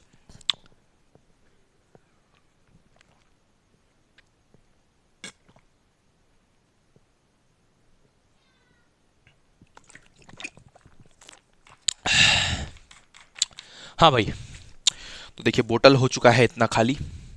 हाँ सर आप बोले थे टाइम पास नहीं करेंगे, नहीं टाइम पास नहीं करना है। देखिए आगे यहाँ पर क्या है, इसमें देखिए इस टॉपिक को हम लोग ये भी बोलते हैं वेलोसिटी एडिशन थ्योरम भी बोलते हैं। तो आपको टेंशन नहीं लेना है, वेलोसिटी एडिशन थ्योरम इसी को बोलते हैं, या फिर Einstein's theorem of addition of velocities, तो एक ही बात है, ठीक है। अब देखिए रिलेटिविस्टिक इसलिए लिखा है ना क्योंकि अब देखिए हम लोग लॉरेंस ट्रांसफॉर्मेशन इक्वेशन पढ़ चुके हैं। तो इसमें जो आपका देखे थे आप एक्सिस देखे थे इस टाइप से, ये आपका था कौन सा एक्सिस, ये वाला था आपका X dash Y dash Z dash, ठीक। और एक्स के अलॉन्ग जो था वहां पर एक्स के अलॉन्ग मोशन हो रहा था, ठीक है। हाँ तो देखिए वही लिखा हुआ फ्रॉम लॉरेंस। हमको निकालना क्या, हमको निकालना वेलोसिटी। वेलोसिटी का मतलब क्या होता है? वेलोसिटी का मतलब होता है डिस्प्लेसमेंट बाय टाइम। और अगर वेलोसिटी को हम लोग डिफरेंशियल फॉर्म में लिखे तो क्या होगा, velocity is equals to displacement by time. अच्छा, ये ds को ना हम लोग बहुत बार dx भी लिखते हैं, क्योंकि वेलोसिटी को x से भी, ये डिस्प्लेसमेंट को x से भी डिनोट करते हैं। तो velocity is equals to displacement का डिफरेंशिएशन बाय टाइम, ये तो आप 12th में पढ़े हैं। तो हम लोग क्या करेंगे, जो डिस्प्लेसमेंट है उसको डिफरेंशिएट कर देंगे टाइम के रिस्पेक्ट में, तो वेलोसिटी निकल जाएगा। और एक्सेलरेशन के लिए क्या करेंगे, डबल डिफरेंशिएट। एक्सेलरेशन के लिए आप देखिए, याद होगा ना आपको एक्सेलरेशन के लिए, d2x by D T square. देखिए भाई, इसके लिए डिफरेंशिएशन आपको अच्छे से आना चाहिए, तो ये टॉपिक समझ नहीं आएगा। ये डिफरेंशिएशन होता है, ये एक्सेलरेशन होता है। तो यानी कि डिस्प्लेसमेंट को जब हम लोग 2 बार डिफरेंशिएट करते हैं तो क्या आ जाता है, एक्सेलरेशन आता है। ठीक है, चलिए हम लाइट्स जला देते हैं थोड़ा। छोरों की नीयत हलाल कर रहे, देखिए आगे आगे देखिए, आगे यहाँ पर आगे यहाँ पर ये आपका जो लॉरेंस ट्रांसफॉर्मेशन इक्वेशन है, देखिए ये हम लोग निकाले थे एक्स डैश, गामा एक कांस्टेंट था और गामा का वैल्यू आपको याद होगा। चलिए हम यहाँ पर गामा का वैल्यू भी लिख देते हैं। गामा का वैल्यू बड़ा खूबसूरत था, आपको याद होना चाहिए। Gamma is equals to 1/√1 minus we square by C square, ये गामा का वैल्यू था। ठीक है सर, बहुत गंदा है। हाँ बहुत गंदा है, सही बोले आप। चलिए हम फिर भी लिख देते फिर से। गामा का वैल्यू था 1/√1 minus we square by C square, ये गामा का वैल्यू था। ठीक है, कोई दिक्कत नहीं। अब देखिए ध्यान से देखिएगा। देखिए यहाँ पर ये जो एक्स प्राइम है, इसका ये वैल्यू था, निकाले थे हम लोग ड्राइव करके लॉरेंस वाले में, अगर आप पूरा वीडियो देख रहे तो। और ये वाई डैश का तो कोई ट्रांसफॉर्मेशन नहीं होता, जेड में भी कोई ट्रांसफॉर्मेशन नहीं होता है, टाइम में ट्रांसफॉर्मेशन आता है। और ये टाइम का इक्वेशन, तो ये टाइम टी डैश को हम लोग मान लिए इक्वेशन नंबर 2। और ये वाला जो था ना आपका एक्स में जो हुआ था ट्रांसफॉर्मेशन, उसको हम लोग मान लिए इक्वेशन नंबर 1। तो ये 1 हुआ और ये क्या हो गया आपका 2। कोई डाउट नहीं होगा इसमें, बिल्कुल डाउट नहीं। ठीक, ओके। तो अब हम लोग क्या कर रहे हैं, also for transformation of velocity. अब हम लोग वेलोसिटी का ट्रांसफॉर्मेशन हमको निकालना है ना।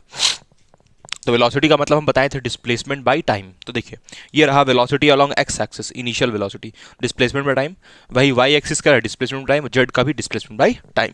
अब देखिए मान लीजिए कि यहाँ पर जो आपका ट्रांसफॉर्मेशन एक्सिस होता था, ध्यान दीजिएगा, समझ में आ रहा है ना आपको, बिल्कुल समझ में आ रहा होगा।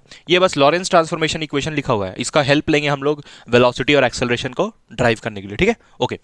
देखिए यहाँ पर जो आपका फ्रेम होता था, यहाँ पर हम लोग फिर से बनाते हैं। देखिए ये फ्रेम था, आपको दिख रहा होगा हो सकता है, ये देखिए ये फ्रेम होता था ना। तो अरे ये फ्रेम होता था। तो इस फ्रेम में हम लोग एक्स डैश लिखते थे।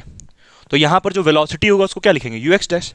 यहाँ वाई में जो होगा उसको यू डैश, और यहाँ पर जो एक्स डैश था तो यहाँ पर एक्स डैश। समझ गया ना। तो ये जो लिखा हुआ है 3 फॉर्मूलाज वेलोसिटी का, ये किसके लिए लिखा हुआ है, एस डैश फ्रेम के लिए। और ये जो लिखा हुआ है किसके लिए लिखा हुआ है, एस फ्रेम के लिए। ये सारा किसके लिए लिखा हुआ है, वेलोसिटी का फॉर्मूला, ये वेलोसिटी का फॉर एस फ्रेम। और ये वाला लिखा हुआ किसके लिए, for S dash frame. Guys subscribe कीजिए, सपोर्ट कीजिए चैनल को। ठीक है अब देखिए यहाँ पर ये जो अब हम काम करना स्टार्ट कर रहे हैं, अब हम वेलोसिटी निकालने जा रहे हैं। तो यहाँ पर लिखे है फ्रॉम इक्वेशन 1। इक्वेशन 1 क्या है आपका, इक्वेशन 1 ये वाला देखिए, दिस इज इक्वेशन 1। तो ये इक्वेशन 1 हम लिखे यहाँ पर, देखिए। अब इस इक्वेशन 1 को हम डिफरेंशिएट कर रहे हैं।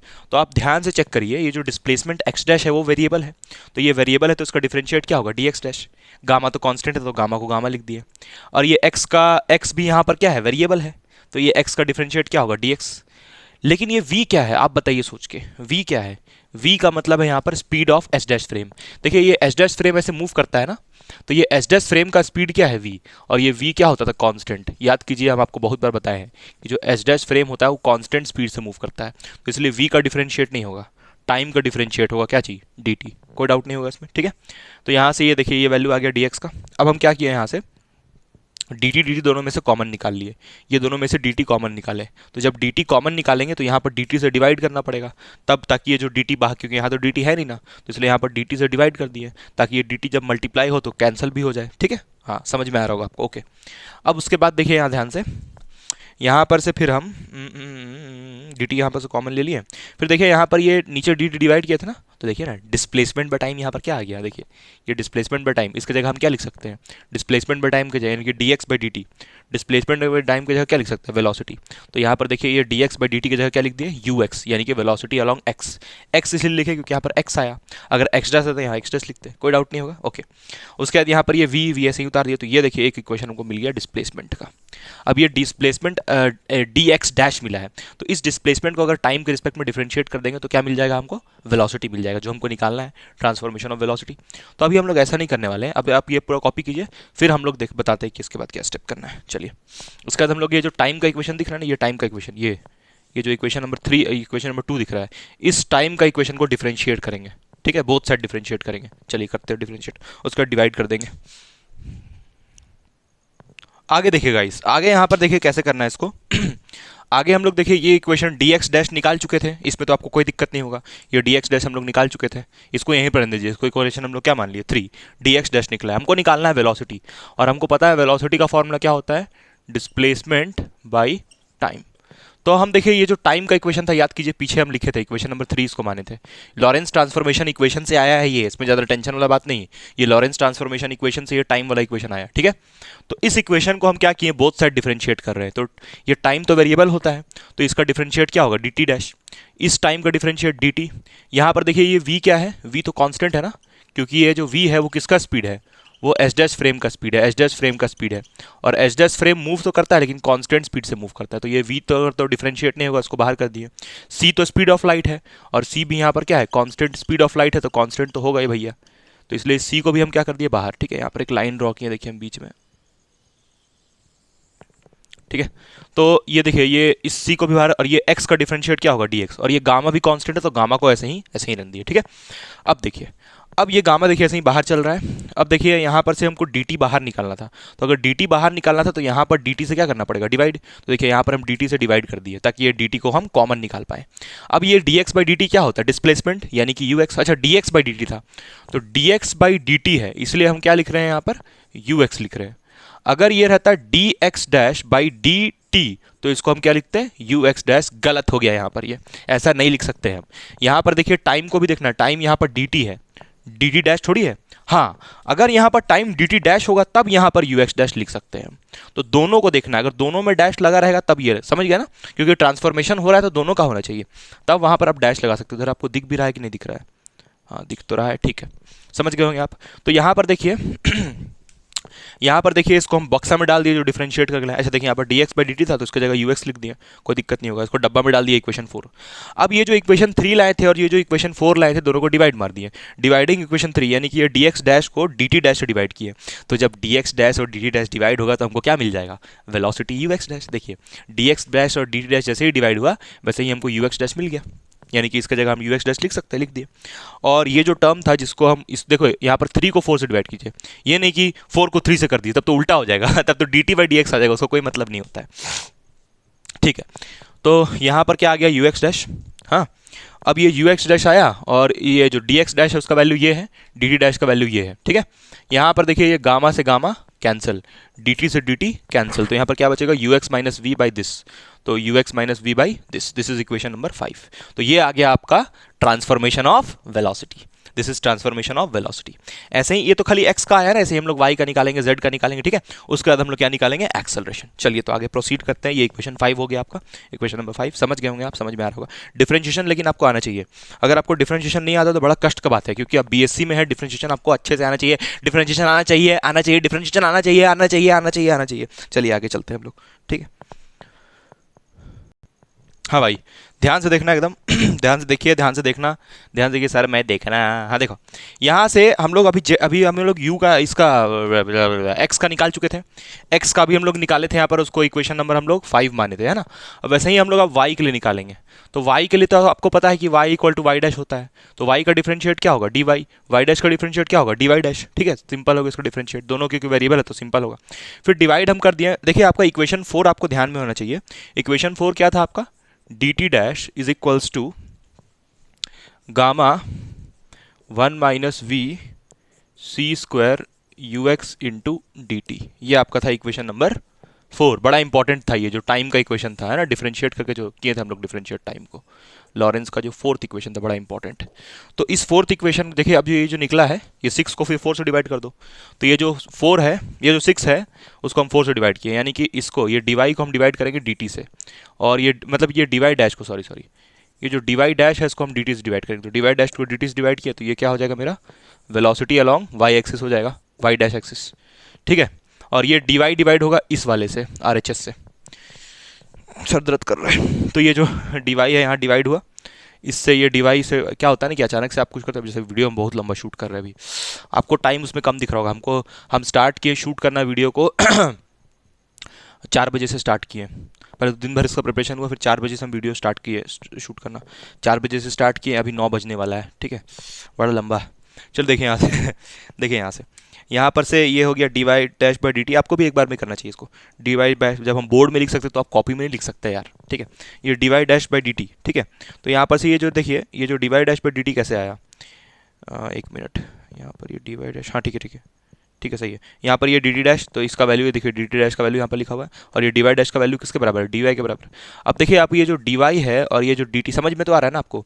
ये D Y by D T को आप क्या बोलते हैं, D Y by D T को आप क्या बोलते हैं, डी वाई डी टी को आपको क्या बोलते हैं, यू आई बोलते हैं, है ना। जैसे आप जो d y dash by D t, d y dash by D t dash को आप बोलते हैं यू वाई डैश, वैसे ही d Y by D T को आप क्या बोलते हैं, यू आई बोलते हैं। क्लियर है ना। तो ये यू आई लिखा हुआ है। उसके बाद ये जो नीचे वाला टर्म है इसको एज इट इज लिख दिया इक्वेशन 7, कोई दिक्कत नहीं। ये हुआ आपका किसके लिए, वाई एक्सिस के लिए। सेम वैसे ही हम जेड के लिए निकाले। देखिए जेड में जेड इक्वल टू क्या होता है, Z dash, both side differentiate किए तो ये आएगा, ठीक है। उसके बाद फिर यहाँ से हमको यू जेड डैश निकालना था, तो 8 को 4 से डिवाइड किया। देखिए ये इंपॉर्टेंट, बड़ा इक्वेशन इंपॉर्टेंट है। ये जो आया डी जेड, इसको हम किससे डिवाइड किए, डी टी से। तो ये डी जेड को जब हम डिवाइड किए डी टी से, देखिए वही किए, डी जेड को डी टी से डिवाइड किए, तो देखिए ये डी टी का वैल्यू यहाँ पर पुट कर दिए, D Z by D t, D Z by D T, यानी कि D Z by D T को क्या लिया, यू जेड लिख दिया। उसके बाद यहाँ पर ये गामा गामा, फिर ये जो टर्म था उसको ऐसे लिख दिया इक्वेशन 9, ठीक है। तो ये आ गया आपका यू जेड, ये आपका आ गया you Z dash, you dash Z. तो आपका अभी पीछे जो मेरा था यू एक्स डैश भी निकल गया था। तो देखिए वेलोसिटी ट्रांसफॉर्मेशन कंप्लीट हो गया। अब आपका बचता है एक्सेलरेशन का ट्रांसफॉर्मेशन, रिलेटिविस्टिक एक्सेलरेशन का ट्रांसफॉर्मेशन। हमको लगता है हम बाकी और टॉपिक्स इस वीडियो में नहीं कर पाएंगे, नेक्स्ट वीडियो में ही होगा, मतलब थर्ड शॉर्ट में होगा आगे का जो टॉपिक्स है। जैसे आपको जो बच गया, ये बड़ा इंपॉर्टेंट रिलेशन, ये बचा मास एनर्जी इक्विवेलेंस और मास एनर्जी रिलेशन, और क्या क्या बचा, ठीक है, वो सब बचा है। चलिए अभी हम लोग 10 मिनट का ब्रेक लेते हैं, उसके बाद फिर हम लोग आगे कंटिन्यू करते हैं। ओके, वेलोसिटी मतलब एक्सेलरेशन निकालते हैं, उसके बाद जो फिर मास और ये सब बचा उसको अगले क्लास में करेंगे। सो गाइज 10 मिनट्स का ब्रेक के बाद हम लोग वापस हैं। देखिए ट्रांसफॉर्मेशन ऑफ एक्सेलरेशन, अब जो हम लोग कर रहे हैं वो सिर्फ ट्रांसफॉर्मेशन ऑफ एक्सेलरेशन के ऊपर हम लोग डिस्कशन कर रहे हैं। तो ये देखिए transformation of acceleration, transformation of acceleration का मतलब क्या होता है कि एक्सेलरेशन में कैसे ट्रांसफॉर्मेशन होगा। मतलब हम लोग को बेसिकली ये निकालना है ए एक्स डैश, जैसे हम लोग पीछे वेलोसिटी निकाले ना, वैसे ही एक्सेलरेशन का इक्वेशंस निकालना है, ठीक है। तो उसके लिए हम लोग क्या करेंगे, वेलोसिटी का एक्सप्रेशन यूज करेंगे। तो देखिए पीछे जो हम लोग वेलोसिटी का एक्सप्रेशन निकाले थे ना, यू एक्स डैश, तो यू एक्स डैश देखिए यहाँ पर हम लोग लिखे हैं, ठीक है। अच्छा ये कहाँ से आया, तो ये वही आपका पीछे जो हम लोग निकाले थे वही है, ठीक है, वही है ना। समझ में आ रहा होगा आपको ये कहाँ से आया, पीछे जो हम लोग निकाले हैं वही लिखा हुआ है यहाँ पर सिर्फ, ठीक है।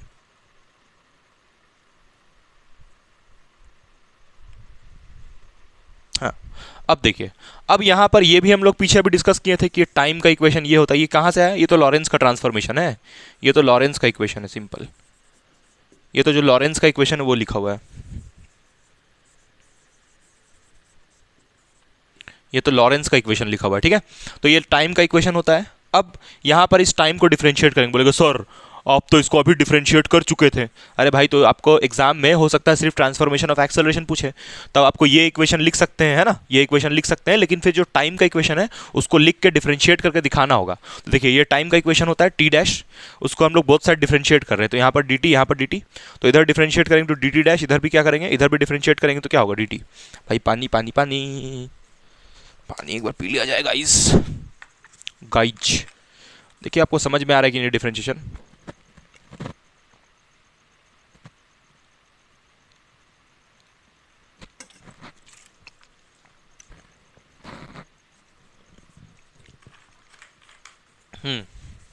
तो यहाँ पर हम लोग इसको डी टी और यहाँ पर v by C square x का d x, v by C square तो कांस्टेंट था तो इसलिए उसका डिफरेंशिएट नहीं हुआ, एक्स का डी एक्स हो गया, गामा कांस्टेंट था तो गामा ऐसे लिखा गया। यहाँ पर हम गामा का वैल्यू लिख दिया, वेयर गामा, आपका प्रोफेसर को पता चलना चाहिए ना कि गामा क्या है, तो गामा के बारे में लिख दिए। गामा इज़ वेरी इंपॉर्टेंट, ठीक है, भले ये कांस्टेंट है क्योंकि v और c दोनों कांस्टेंट है। अच्छा v के बारे में आपको पता होना चाहिए, v यहाँ पर कांस्टेंट क्यों है, क्योंकि ये जो v है वो एच डैश फ्रेम का स्पीड है, एच डैश फ्रेम मूव कर रहा है ना, उसी का स्पीड क्या है v, और H dash frame constant speed से मूव कर रहा है, तो वही वाला स्पीड v यहाँ पर लिखा हुआ है, ठीक है। आ रहा भाई समझ में, बिल्कुल आ रहा समझ में। आगे देखिए, आगे देखिए क्या है, आगे यहाँ पर हम लोग जब इसको dt लिखे, dt यहाँ पर dt उसके बाद फिर करेक्शन हो गया। उसके बाद फिर यहाँ पर देखिए ये dt को हमको बाहर निकालना था, कॉमन लेना था, बाहर निकालना था। तो इसको बाहर निकालने के लिए यहाँ पर dt से डिवाइड कर देंगे, ताकि क्योंकि यहाँ तो dt है नहीं, तो यहाँ पर इसलिए dt से डिवाइड किया हुआ पीछे वाला प्रोसेस जो हम लोग किए। उसके बाद ये dt बाहर चल गया। उसके बाद देखिए यहाँ पर हम लोग इसका फाइनल वैल्यू लिख लिए। और आपको पता है कि dx/dt क्या होता है, ux, यानी कि वेलोसिटी अलॉन्ग x। पढ़े ना आप? हाँ, ये पढ़ाए थे ना कि ux इक्वल टू क्या होता है, dx/dt। तो वही हम लोग यहाँ पर किए कि ये जो dx/dt उसको जगह क्या लिख लिया, ux, और ये गामा बाहर में तो गामा बाहर में। ठीक है, ये हुआ आपका dt डैश का वैल्यू। क्लियर है, कोई दिक्कत नहीं होगा इसमें। अब देखिए यहाँ पर हम लोग क्या किए कि हम लोग निकालना चाहते हैं dt, डेरिवेशन हो रहा है। डेरिवेशन किस लिए हो रहा है, एक्सेलरेशन निकालने के लिए। और ये देखिए ये वेलोसिटी हुआ, और यहाँ पर हम लोग अब क्या कर रहे हैं, जो बोल रहे हैं उसको फॉलो कीजिए। यहाँ पर हम लोग को dt निकालना है, तो dt निकालने के लिए ये वाला पूरा टर्म को कहाँ भेजना पड़ेगा, नीचे। देखिए ये पूरा टर्म को हम नीचे भेज दिए, और इसको मान लिया क्या, इक्वेशन नंबर 2। अब ध्यान से सुनिए, अब जो आपका इक्वेशन 1 था, यहां पर आपके लिए स्टेप लिख देते हैं ना। नाउ डिफरेंशिएटिंग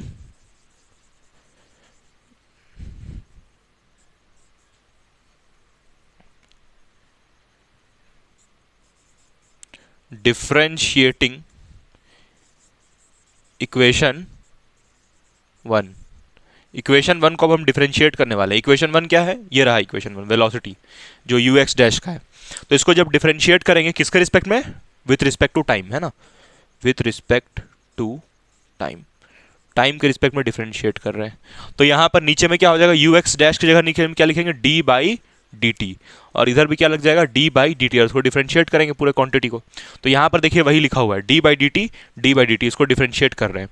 अब डिफरेंशिएट करने के लिए यहाँ पर क्या लगेगा, u/v रूल, क्योंकि u/v रूल लगेगा, है ना। इसको हम लोग बोलते हैं मैथ्स में, इसको हम लोग बोलते हैं क्वोशंट रूल। तो u/v रूल लगाएंगे और उसको डिफरेंशिएट करेंगे, और देखिए उससे फिर क्या रिजल्ट आता है। चलिए तो हम लोग नेक्स्ट टर्म पे इसको करते हैं डिफरेंशिएट, है ना। चलिए स्टार्ट कर रहे हैं नेक्स्ट टर्म। हाँ गाइस, आगे देखिए, आगे यहाँ पर क्या है कि इसको हम डिफरेंशिएट कर रहे हैं अब। तो यहाँ पर देखिए प्रॉब्लम था, एक प्रॉब्लम ये था कि जो हम लिखे थे पीछे, उसमें ये लिखा हुआ था dux डैश अपॉन क्या, dt। और यहाँ पर देखिए dt के रिस्पेक्ट में अगर आप इसको डिफरेंशिएट कीजिएगा तो हम आपको थोड़ा गलत बता दिए, u/v रूल यहाँ नहीं लग पाएगा। क्यों नहीं लग पाएगा, क्योंकि यहाँ पर तो देखिए टाइम के रिस्पेक्ट में आपको डिफरेंशिएट करना है, और यहाँ तो टाइम वाला टर्म एक भी है ही नहीं। तो टाइम वाला टर्म एक भी नहीं है, तो यानी कि इसका डिफरेंशिएट क्या होगा, 0, और मेरा एक्सेलरेशन निकालने का पूरा मकसद खराब हो जाएगा। अच्छा एक और बात सुनिए, आप ये वेलोसिटी बाई टाइम को ये मत सोचिएगा कि इसको हम एक्सेलरेशन लिख लेंगे ना, इसको हम एक्सेलरेशन नहीं लिख सकते हैं। क्यों नहीं लिख सकते हैं, क्योंकि यहाँ पर ये वेलोसिटी बाई टाइम तो है, वेलोसिटी बाय टाइम तो ठीक, लेकिन ये वेलोसिटी x डैश का है और टाइम तो t है। t डैश टाइम होता तब ना इसको वेलोसिटी बाय टाइम को एक्सेलरेशन लिखते हैं, नहीं समझे। यहां पर ये ux डैश बाय dt है ना, अगर यहां पर ux dash by dt dash रहता तब इसको हम एक्सेलरेशन लिख पाते। यहां पर तो t आ गया, तो यहां पर तो ये पुराना वो s फ्रेम वाला टाइम आ गया। देखिए वेलोसिटी यहां पर आया है s डैश फ्रेम वाला, और टाइम आया है s फ्रेम वाला, तो कैसे हम वेलोसिटी एक्सेलरेशन लिख सकते हैं, उसको समझ में आया ना क्या बोले हम। हाँ, तो और एक और प्रॉब्लम क्या है, यहाँ पर टाइम के रिस्पेक्ट में करेंगे तब तो इस पूरे का टर्म का डिफरेंशिएट क्या हो जाएगा, 0, तब तो मेरा पूरा कहानी ही खत्म हो जाएगा। इसीलिए हम क्या किए, यहाँ पर dux से मल्टीप्लाई किए और dux से डिवाइड किए। बिल्कुल ऐसा कर सकते हैं, ये कटेगा तो फिर वही आ जाएगा, या कि यही टर्म आ जाएगा, तो इसलिए हम इसको ऊपर नीचे मल्टीप्लाई और डिवाइड कर दें, कोई दिक्कत नहीं होगा इसमें। अब ये जो dt है उसको इधर भेज दिया, dux को इधर ले आए, तो देखिए वही किया, dux को इधर भेज दिया, dt को इधर ले आए, देखिए रिप्लेसमेंट किए, और ये dux को ऐसे ही का ऐसे ही रहने दिया। ठीक है, अब देखिए अब ये आपको क्या दिख रहा है, देखिए अब यहाँ पर जब ये ux हो गया तो देखिए ux के रिस्पेक्ट में जब आप इसको ऐसे ही छोड़ देना है, इसको भी ऐसे ही छोड़ दिए, इसको भूल जाइए। अच्छा देखिए इसको हम एक्सेलरेशन लिख सकते हैं, सर कैसे, देखिए देखिए सुनिए यहाँ पर बताते हैं आपको। ठीक है, जैसे मान लीजिए कि हम यहाँ पर लिखे हैं dux/dt, तो इसको आप क्या लिखिएगा, एक्सेलरेशन अलोंग x एक्सिस। अब जैसे मान लीजिए हम लिखे हैं एक्सेलरेशन अलोंग x डैश, तो इसको क्या लिखिएगा, dux/dt डैश, लेकिन यहाँ पर डैश मिसिंग है। हाँ, लेकिन यहाँ पर तो dux/dt, तो इसको हम क्या लिख सकते हैं, इसको हम एक्सेलरेशन लिख सकते हैं, तो ये लिखेंगे हम लोग, थोड़ी देर में इसको लिखेंगे। ठीक है, चलिए ये समझ गए होंगे आप। अब सुनिए ध्यान से, यहाँ पर यहाँ पर देखिए क्या है, इसको जब हम डिफरेंशिएट करने गए तो ऊपर भी u नीचे भी u, तो ऊपर और नीचे दोनों जब वेरिएबल टर्म होता है तो हम लोग क्या लगाते हैं, u/v लगाते हैं, यानी कि ये अगर आपको याद नहीं तो हम बता देते हैं u/v। मान लीजिए डिफरेंशिएट आप कर रहे हैं, यहाँ पर मान लीजिए कोई क्वांटिटी है u/v, मान लीजिए कोई क्वांटिटी है u/v, आप इसको डिफरेंशिएट कर रहे हैं x के रिस्पेक्ट में, तो इसका आंसर क्या आएगा, u/v। आप मैथ्स में पढ़े होंगे क्या होता है, अगर आपको नहीं पता है तो पहले यहाँ पर आप वीडियो आगे बढ़ा लीजिएगा, अगर आपको पता है तो ये पहले आप v² लिखिएगा, उसके बाद बाहर किसको कीजिएगा, v को, और उसका डिफरेंशिएट किसका होगा, u का, किसके रिस्पेक्ट में, एक्स के रिस्पेक्ट में, फिर माइनस, फिर बाहर कौन जाएगा, फिर देखिए इस बार यू डिफरेंशिएट हुआ तो इस बार यू बाहर जाएगा और डिफरेंशिएट होगा v का x के रिस्पेक्ट में। इसी को हम लोग बोलते हैं प्रोडक्ट रूल मैथ्स में, ठीक है। मैथ्स में ये रूल आप पढ़े होंगे, प्रोडक्ट रूल बोलते हैं इसको। तो यही प्रोडक्ट रूल यहाँ पर लगाने वाले, दिख रहा है खूंखार, ये खूंखार है नहीं, है बड़ा इजी बात है, ठीक है। तो यहाँ पर देखिए u बाई वी, तो ये ऊपर वाला टर्म को हम क्या बोलेंगे, ये ऊपर वाला टर्म को हम बोलेंगे u, और ये नीचे वाला टर्म को क्या बोलेंगे u। तो u बाई वी रूल लगा रहे हैं, और ये जो du x बाई dt देखिए उसको ऐसे ही लिख दिया हमने, ठीक है। ठीक, अब यहाँ पर जब इसको डिफरेंशिएट करेंगे तो पहले देखिए यहाँ पर क्या किए हम, पहले ये जो नीचे v था उसका स्क्वायर करते हैं, ये जो नीचे v रहता है उसका स्क्वायर करते हैं। तो ये जो नीचे आपको दिख रहा है इसको हम v बोल रहे हैं ना, नीचे डिनोमिनेटर में है, तो इसका स्क्वायर करेंगे। देखिए इसका स्क्वायर कर दिया, हो सकता है आपको कैमरा में नहीं दिख रहा होगा, लेकिन यहाँ पर इसमें नीचे में इसका स्क्वायर किए हैं, होल डिवाइडेड बाई करके यहाँ पर नीचे में क्या होता है v का स्क्वायर, तो v का स्क्वायर कर दिया। उसके बाद v को ही हम लोग क्या करते हैं बाहर, तो देखिए हम यहाँ पर v को बाहर किए और डिफरेंशिएट किसका करते हैं, u का। देखिए u का डिफरेंशिएट किए और इसके रिस्पेक्ट में हो रहा है तो यहाँ पर लिख दिए, क्लियर है। फिर बीच में क्या लगता है, माइनस, तो देखिए यहाँ पर हम बीच में क्या लगाए, माइनस। उसके बाद फिर यहाँ पर देखिए फिर u को बाहर कर दिया जाता है। देखिए जो ऊपर वाला जो टर्म है u, उसको बाहर कर दिए हम, देखिए ये वाला टर्म को बाहर कर दिए। उसका डिफरेंशिएट इसका होगा, तो देखिए डिफरेंशिएट इसका कर दिए हम, किसका, ये वाले का डिफरेंशिएट यहाँ पर लिख दिए x के रिस्पेक्ट में, ux के रिस्पेक्ट में, क्लियर है। हाँ, और ये जो टर्म आपका जो बचा इसको हम यहाँ पर बाहर में लिख दिए। अब हम क्या करेंगे, अब इसको डिफरेंशिएट करेंगे। आप देखिए खुद हम यहाँ पर डिफरेंशिएट आपको करके बताते हैं। मान लीजिए जब आप इसका डिफरेंशिएट जब कीजिएगा x के रिस्पेक्ट में, तो यहाँ पर ये तो कांस्टेंट है, तो इसका तो डिफरेंशिएट 0 होगा। इसका डिफरेंशिएट इसके रिस्पेक्ट में कितना होगा, 1, तो यानी कि यहाँ पर कितना आएगा, यहाँ पर कितना आएगा, 1 आएगा सिर्फ, ठीक। यहाँ पर कितना आएगा, 1, क्योंकि तो उसका तो 0 हो गया। उसके बाद यहाँ पर आइएगा जब ux के रिस्पेक्ट में कीजिएगा तो ये 1 का डिफरेंशिएट 0, और ये जो v बाई सी स्क्वायर ये बाहर जाएगा और ux का डिफरेंशिएट कितना होगा, 1। तो यानी कि यहाँ पर क्या बचेगा, ये 1 का डिफरेंशिएट हो गया 0, v बाई सी स्क्वायर का होगा नहीं, ये तो कांस्टेंट है ये बाहर, और इसका डिफरेंशिएट 1 हो गया। तो अभी हम लोग इसे डिफरेंशिएशन हटा देते हैं, डिफरेंशिएट हो गया, तो समझ में आ रहा होगा, अगर आपको डिफरेंशिएशन आता है तो समझ में आ रहा होगा। ये माइनस यहाँ जाएगा और ये क्या हो जाएगा, प्लस, तो ये माइनस हम लोग हटा देते हैं, 0 हटा देते हैं, तो यानी कि यहाँ पर ये बचेगा, ठीक है, क्लियर। ये डिफरेंशिएट हम लोग कर दिए, और ये नीचे में स्क्वायर वाला ऐसे ही, तो ये डिफरेंशिएशन हुआ उसका है ना, यहाँ पर बीच में मल्टीप्लिकेशन है और यहाँ पर तो खैर 1 है, ठीक है। चलिए हम लोग आगे प्रोसीड करते हैं। अब देखिए यहाँ पर इसका जो dt है इसका समस्या हम लोग हल करेंगे, यहाँ dt का समस्या। चलिए इसको हम लोग आगे समझ में आया होगा आपको, ये अगर डिफरेंशिएशन आता है भाई तभी समझ में आया होगा, ये जो बताया अभी हम, बड़ा स्पीड में बताया ऐसे हम, बैटरी मोबाइल का जा रहा है। हाँ गाइज आगे देखिए, आगे यहाँ पर जो हम लोग पीछे डिफरेंशिएट किए थे, हम नीचे हम लिखे थे वही वाला देखिए यहाँ पर हम ऊपर में लिख दिए, ठीक है। ये डिफरेंशिएट करके जो आया था उसको हम लिख दिए। नीचे में देखिए v स्क्वायर था, तो देखिए वही वाला टर्म लिखा हुआ है यहाँ पर, और ये 1 minus V by C square ux तो ऐसे ही था, और ये वाला जो टर्म बचा था उसको लिख दिए, और minus V by C square, फिर ये माइनस माइनस क्या हो जाएगा, ये माइनस माइनस प्लस हो जाएगा, तो यहाँ पर इसको हम लोग प्लस कर लेते हैं। अब देखिए यहाँ पर ये जो है v बाई सी स्क्वायर, ये पहले इसके साथ मल्टीप्लाई होगा, फिर ये इसके साथ मल्टीप्लाई होगा। ये आप पढ़े होंगे 10th में 9th में, ये पहले इसके साथ फिर ये इसके साथ, ठीक है, 8 में 6 में पढ़े होंगे, ठीक है। तो देखिए ये इसके साथ मल्टीप्लाई होगा, तो यहाँ पर क्या हो जाएगा, वी स्क्वायर, और यहाँ पर 1 मिनट एक मिनट यहाँ पर ये माइनस था ना, और यहाँ माइनस था, ठीक है। इसको पहले मल्टीप्लाई कर लेते हैं, फिर आखिर वही आएगा। तो यहाँ पर देखिए ये जब इससे मल्टीप्लाई होगा, जब इससे मल्टीप्लाई होगा ये माइनस अंदर जाएगा, तो ये प्लस, देखिए समझ गया ना, ये प्लस कैसे हुआ। देखिए ये एक स्टेप है, इसके बाद ये नेक्स्ट स्टेप है ये वाला, ठीक है। यहाँ पर फिर वही D you x by D T square लिखा हुआ है, और इक्वल टू ये वाला टर्म ऐसे ही उतारा हुआ है, फिर ये माइनस माइनस यहाँ पर प्लस, और ये माइनस माइनस मिलकर यहाँ पर प्लस, और ये एक बार इसके साथ मल्टीप्लाई, ये एक बार स्क्वायर, तो ये इसके साथ जब मल्टीप्लाई होगा तो v into V square by C square, और ये इसके साथ मल्टीप्लाई होगा तो एज इट इज़ लिखाएगा। ये देखिए ये वाला इसके साथ गया तो एज इट इज़ लिखाया, तो ये सब समझ में आ गया, ठीक है। अब देखिए अब यहाँ से ये ब्रैकेट जब आप खोलिएगा, ये ब्रैकेट जब हटाइएगा, देखिए ये वाला आपका टर्म क्या है, नेगेटिव, और ये टर्म पॉजिटिव, तो ये सेम है, कैंसिल हो जाएगा, और यहाँ बचेगा 1 plus V square by C square. Same term था भैया, अरे ये यू एक्स को आगे लिख दीजिए, एक ही दिखेगा, सेम दिखेगा, कट गया ये दोनों, ठीक है, ये प्लस से बीच में कट गया, तो यहाँ पर क्या बचा, 1 यहाँ पर बचेगा। अच्छा ये माइनस जब यहाँ जाएगा तो यहाँ पर क्या हो जाएगा, माइनस हो जाएगा, ठीक है। तो यहाँ पर 1 मिनट, ये प्लस माइनस माइनस होगा, यहाँ पर कटा, ये नेगेटिव था, तो ये जब यहाँ पर माइनस बचेगा, ठीक है, यहाँ पर नेगेटिव होगा, है ना, क्योंकि जब ये यहाँ पर जाएगा तो हाँ नेगेटिव, ठीक है, क्योंकि ये माइनस मिल करके इसको क्या कर देगा, देखिए ये यहाँ गया माइनस माइनस प्लस हुआ, उसके बाद ये नेगेटिव, फिर इसको क्या कर दिया, नेगेटिव, ठीक, तो यहाँ पर नेगेटिव होगा। तो देखिए ये 1 minus we square by C square बचा है, तो यहाँ पर हम लिख दिए 1 minus we square by C square, इसके बाद यहाँ पर लिखे, उसके बाद ये नीचे वाला टर्म तो ऐसा ही है, तो इसको देखिए यहाँ पर एज इट इज छाप दिए, और यहाँ पर एक चीज़ छूट गया है, होल में यहाँ पर क्या होगा, एक्सेलरेशन ए एक्स, याद कीजिए यहाँ पर भी होगा, इस जगह भी होगा एक्सेलरेशन ए एक्स, याद कीजिए वहाँ पर क्या था, ऐसे था ना, यहाँ पर मल्टीप्लाई में ऐसा था इस टाइप से, D you x by D T, तो इसको हम क्या लिख सकते हैं, एक्सेलरेशन ए एक्स पीछे था, ठीक है। तो ये यहाँ पर क्या होगा, एक्सेलरेशन ए एक्स यहाँ पर होगा, और यहाँ पर भी ए एक्स देखिए लिख दिए, ठीक है। उसके बाद देखिए आपको पता है अब यहाँ पर ये जो D you x dash by D T, इसको आप एक्सेलरेशन नहीं लिख सकते हैं, ये डी टी प्रॉब्लम कर रहा है। तो ये डी टी का वैल्यू तो हम लोग डिफरेंशिएट करके निकाले थे ना, याद कीजिए, पता नहीं कौन सा इक्वेशन था ये वाला हम लोग निकाले थे डिफरेंशिएट करके। तो ये डी टी की जगह पे हम ये पुट कर दे रहे हैं सर बड़ा कठिन है तो ये डी टी को याद नहीं रखना पड़ेगा, निकालने आप बस लॉरेंस ट्रांसफॉर्मेशन इक्वेशन 4 याद रखिए, बड़ा इंपॉर्टेंट है, वो चारों यूज होगा। तो ये देखिए डी टी की जगह पे हम ये लिख दिए, तो ये डी टी की जगह पे, इस डी टी की जगह पे हम ये चिपका दिए, तो यहाँ पर डी टी डैश आ जाएगा। फिर अब मेरा काम देखिए बन गया, यहाँ पर ये D O X by D T को हम क्या लिख देंगे, एक्सेलरेशन, और ये वाला तो ऊपर मल्टीप्लाई हो जाएगा, ठीक है। और फिर बाकी सब एज इट इज लिखा हुआ, बाकी सब में कोई चेंजेस नहीं हुआ, ठीक है। तो ये मत सोचिएगा कि इसके बाद ये स्टेप हुआ, भैया ये, अरे इसके बाद ये स्टेप नहीं है, ये तो बीच में हम लाए हैं, देखो यहाँ पर लिख दे रहे बीच में सब्स्टिट्यूशन के लिए लेके आए हैं हम यहाँ पर, ठीक है।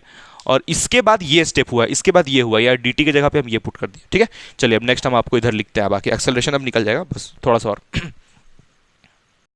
हाँ गाइस देखिए यहाँ पर अब इसके आगे देखिए हम कैसे कर रहे हैं, इसके आगे देखिए कैसे कर रहे हैं इसके आगे देखिए ध्यान से, यहाँ पर ये आपका, यहाँ तक आपको समझ में आ गया होगा। अब ये जो आपको टर्म दिख रहा है ना, ये वाला टर्म को हम भेज रहे हैं ऊपर, तो ये ऊपर कहाँ जाएगा, इसके पास, ये ऊपर जाएगा इसके पास, वही जो पिछले वाला था वही वाला, मिटाया नहीं अभी इसको, ये वाला ऊपर यहाँ पर जाएगा, और यहाँ पर इससे जाके मल्टीप्लाई होगा, तो ये इससे जाके मल्टीप्लाई होगा, देखिए वही स्टेप यहाँ पर हम लिखे हैं, ठीक है, दिख रहा होगा आपको, बस इसको ऊपर मल्टीप्लाई किए, और ये गामा भी उसके साथ जाएगा, तो देखिए यहाँ पर, ठीक है। अब इसके साथ तो इसको रखना नहीं, क्योंकि हमको तो यहाँ पर क्या चाहिए, एक्सेलरेशन चाहिए, यहाँ पर इसको डिवाइड हम कर देते हैं, ठीक है। हाँ, तो आपको समझ में आएगा, यहाँ तक कोई दिक्कत नहीं होगा। हम लोग को यहाँ पर क्या चाहिए, हम लोग को एक्सेलरेशन निकालना है, यानी कि ए एक्स डैश, जो अच्छा एक्सेलरेशन वो किस फ्रेम का होगा, वो एक्सेलरेशन होगा आपका एस डैश फ्रेम का। हाँ देखिए, तो अब क्या है यहाँ पर, ये देखिए D you x by D T square, अब ये वाला टर्म को हम भेज रहे हैं नीचे, ये वाला टर्म को अब नीचे भेज रहे हैं, तो ये जब नीचे जाएगा, गामा को भी भेज दीजिए, नीचे जाएगा, तो देखिए ये टर्म और ये टर्म सेम दिख रहा है ना, तो ये वाला टर्म इससे जब मल्टीप्लाई होगा तो क्या लग जाएगा, क्यूब। देखिए इसके बाद का ये स्टेप है ना, इसके बाद यहाँ पर स्टेप किया हुआ है, इधर है फिर बाकी, ठीक है। ये देखिए ये वाला टर्म को यहाँ भेजे तो यहाँ पर क्या हो गया, क्यूब हो गया, और ये गामा भी नीचे आ गया। अब देखिए एक फिर से हम आपको रिपीट करते हैं, गामा का वैल्यू कितना होता है, गामा का वैल्यू होता है 1/√1 minus we square by C square. इसी को हम क्या लिख सकते हैं, 1/1 minus we square by C square का पावर कितना, बोलिए पावर कितना, 1/2, रूट को हम 1/2 लिख सकते हैं। तो ये जो गामा था इसका वैल्यू हम डाल दिए, तो ये गामा का वैल्यू ये 1/, होता है, तो ये गामा नीचे में 1/, आएगा ना, 1/, आएगा, तो ये गामा ऐसे पलट के ऊपर चल जाएगा। समझ में आया नहीं आया, गामा का जब वैल्यू डालिएगा तो गामा का वैल्यू 1/√अंडर कुछ होगा, तो ये गामा पलट करके कहाँ चल जाएगा, ऊपर, गामा ये पलट करके कहाँ चल जाएगा, ऊपर। तो ये गामा का वैल्यू ये होता है, देखिए गामा का यहाँ पर आया, ये समझ में आया ना, ये नेक्स्ट स्टेप है इसके बाद का। गामा का वैल्यू हम लोग डाल दिए, बस हम अब इतना ही बोलेंगे, गामा का वैल्यू डाल दिए, तो गामा का वैल्यू डाले तो 1/this हुआ, तो ये पलट के ऊपर चल गया, यहाँ पर चल गया, देखिए ये गामा का है, तो गामा को हम लोग 1/, उसका जो रूट होता है गामा का, उसको 1/2 भी लिख सकते हैं ना। तो देखिए उसके साथ अब सेम मैच कर रहा है, इसका पावर 1, इसका पावर 1/2, और देखिए बस इसके जगह हम एक्सेलरेशन, तो ये फाइंड हो गया, बस इतना ही करना था आपको, ठीक है। ये हो गया आपका एक्सेलरेशन। सर बहुत कठिन है, कठिन तो ये है कठिन तो ही। अब देखिए इसका पावर्स को ऐड करके किताब में दिखा रहता है, इन दोनों पावर को 1 और 1/2 को ऐड करके क्या लिखेगा, 3/2, तो इस पावर को ऐड करके 3/2 लिखा रहता है, मतलब कुछ इस टाइप से, 1 minus we square by C square का पावर 3/2, तो ये हुआ आपका फाइनल एक्सेलरेशन, ठीक है।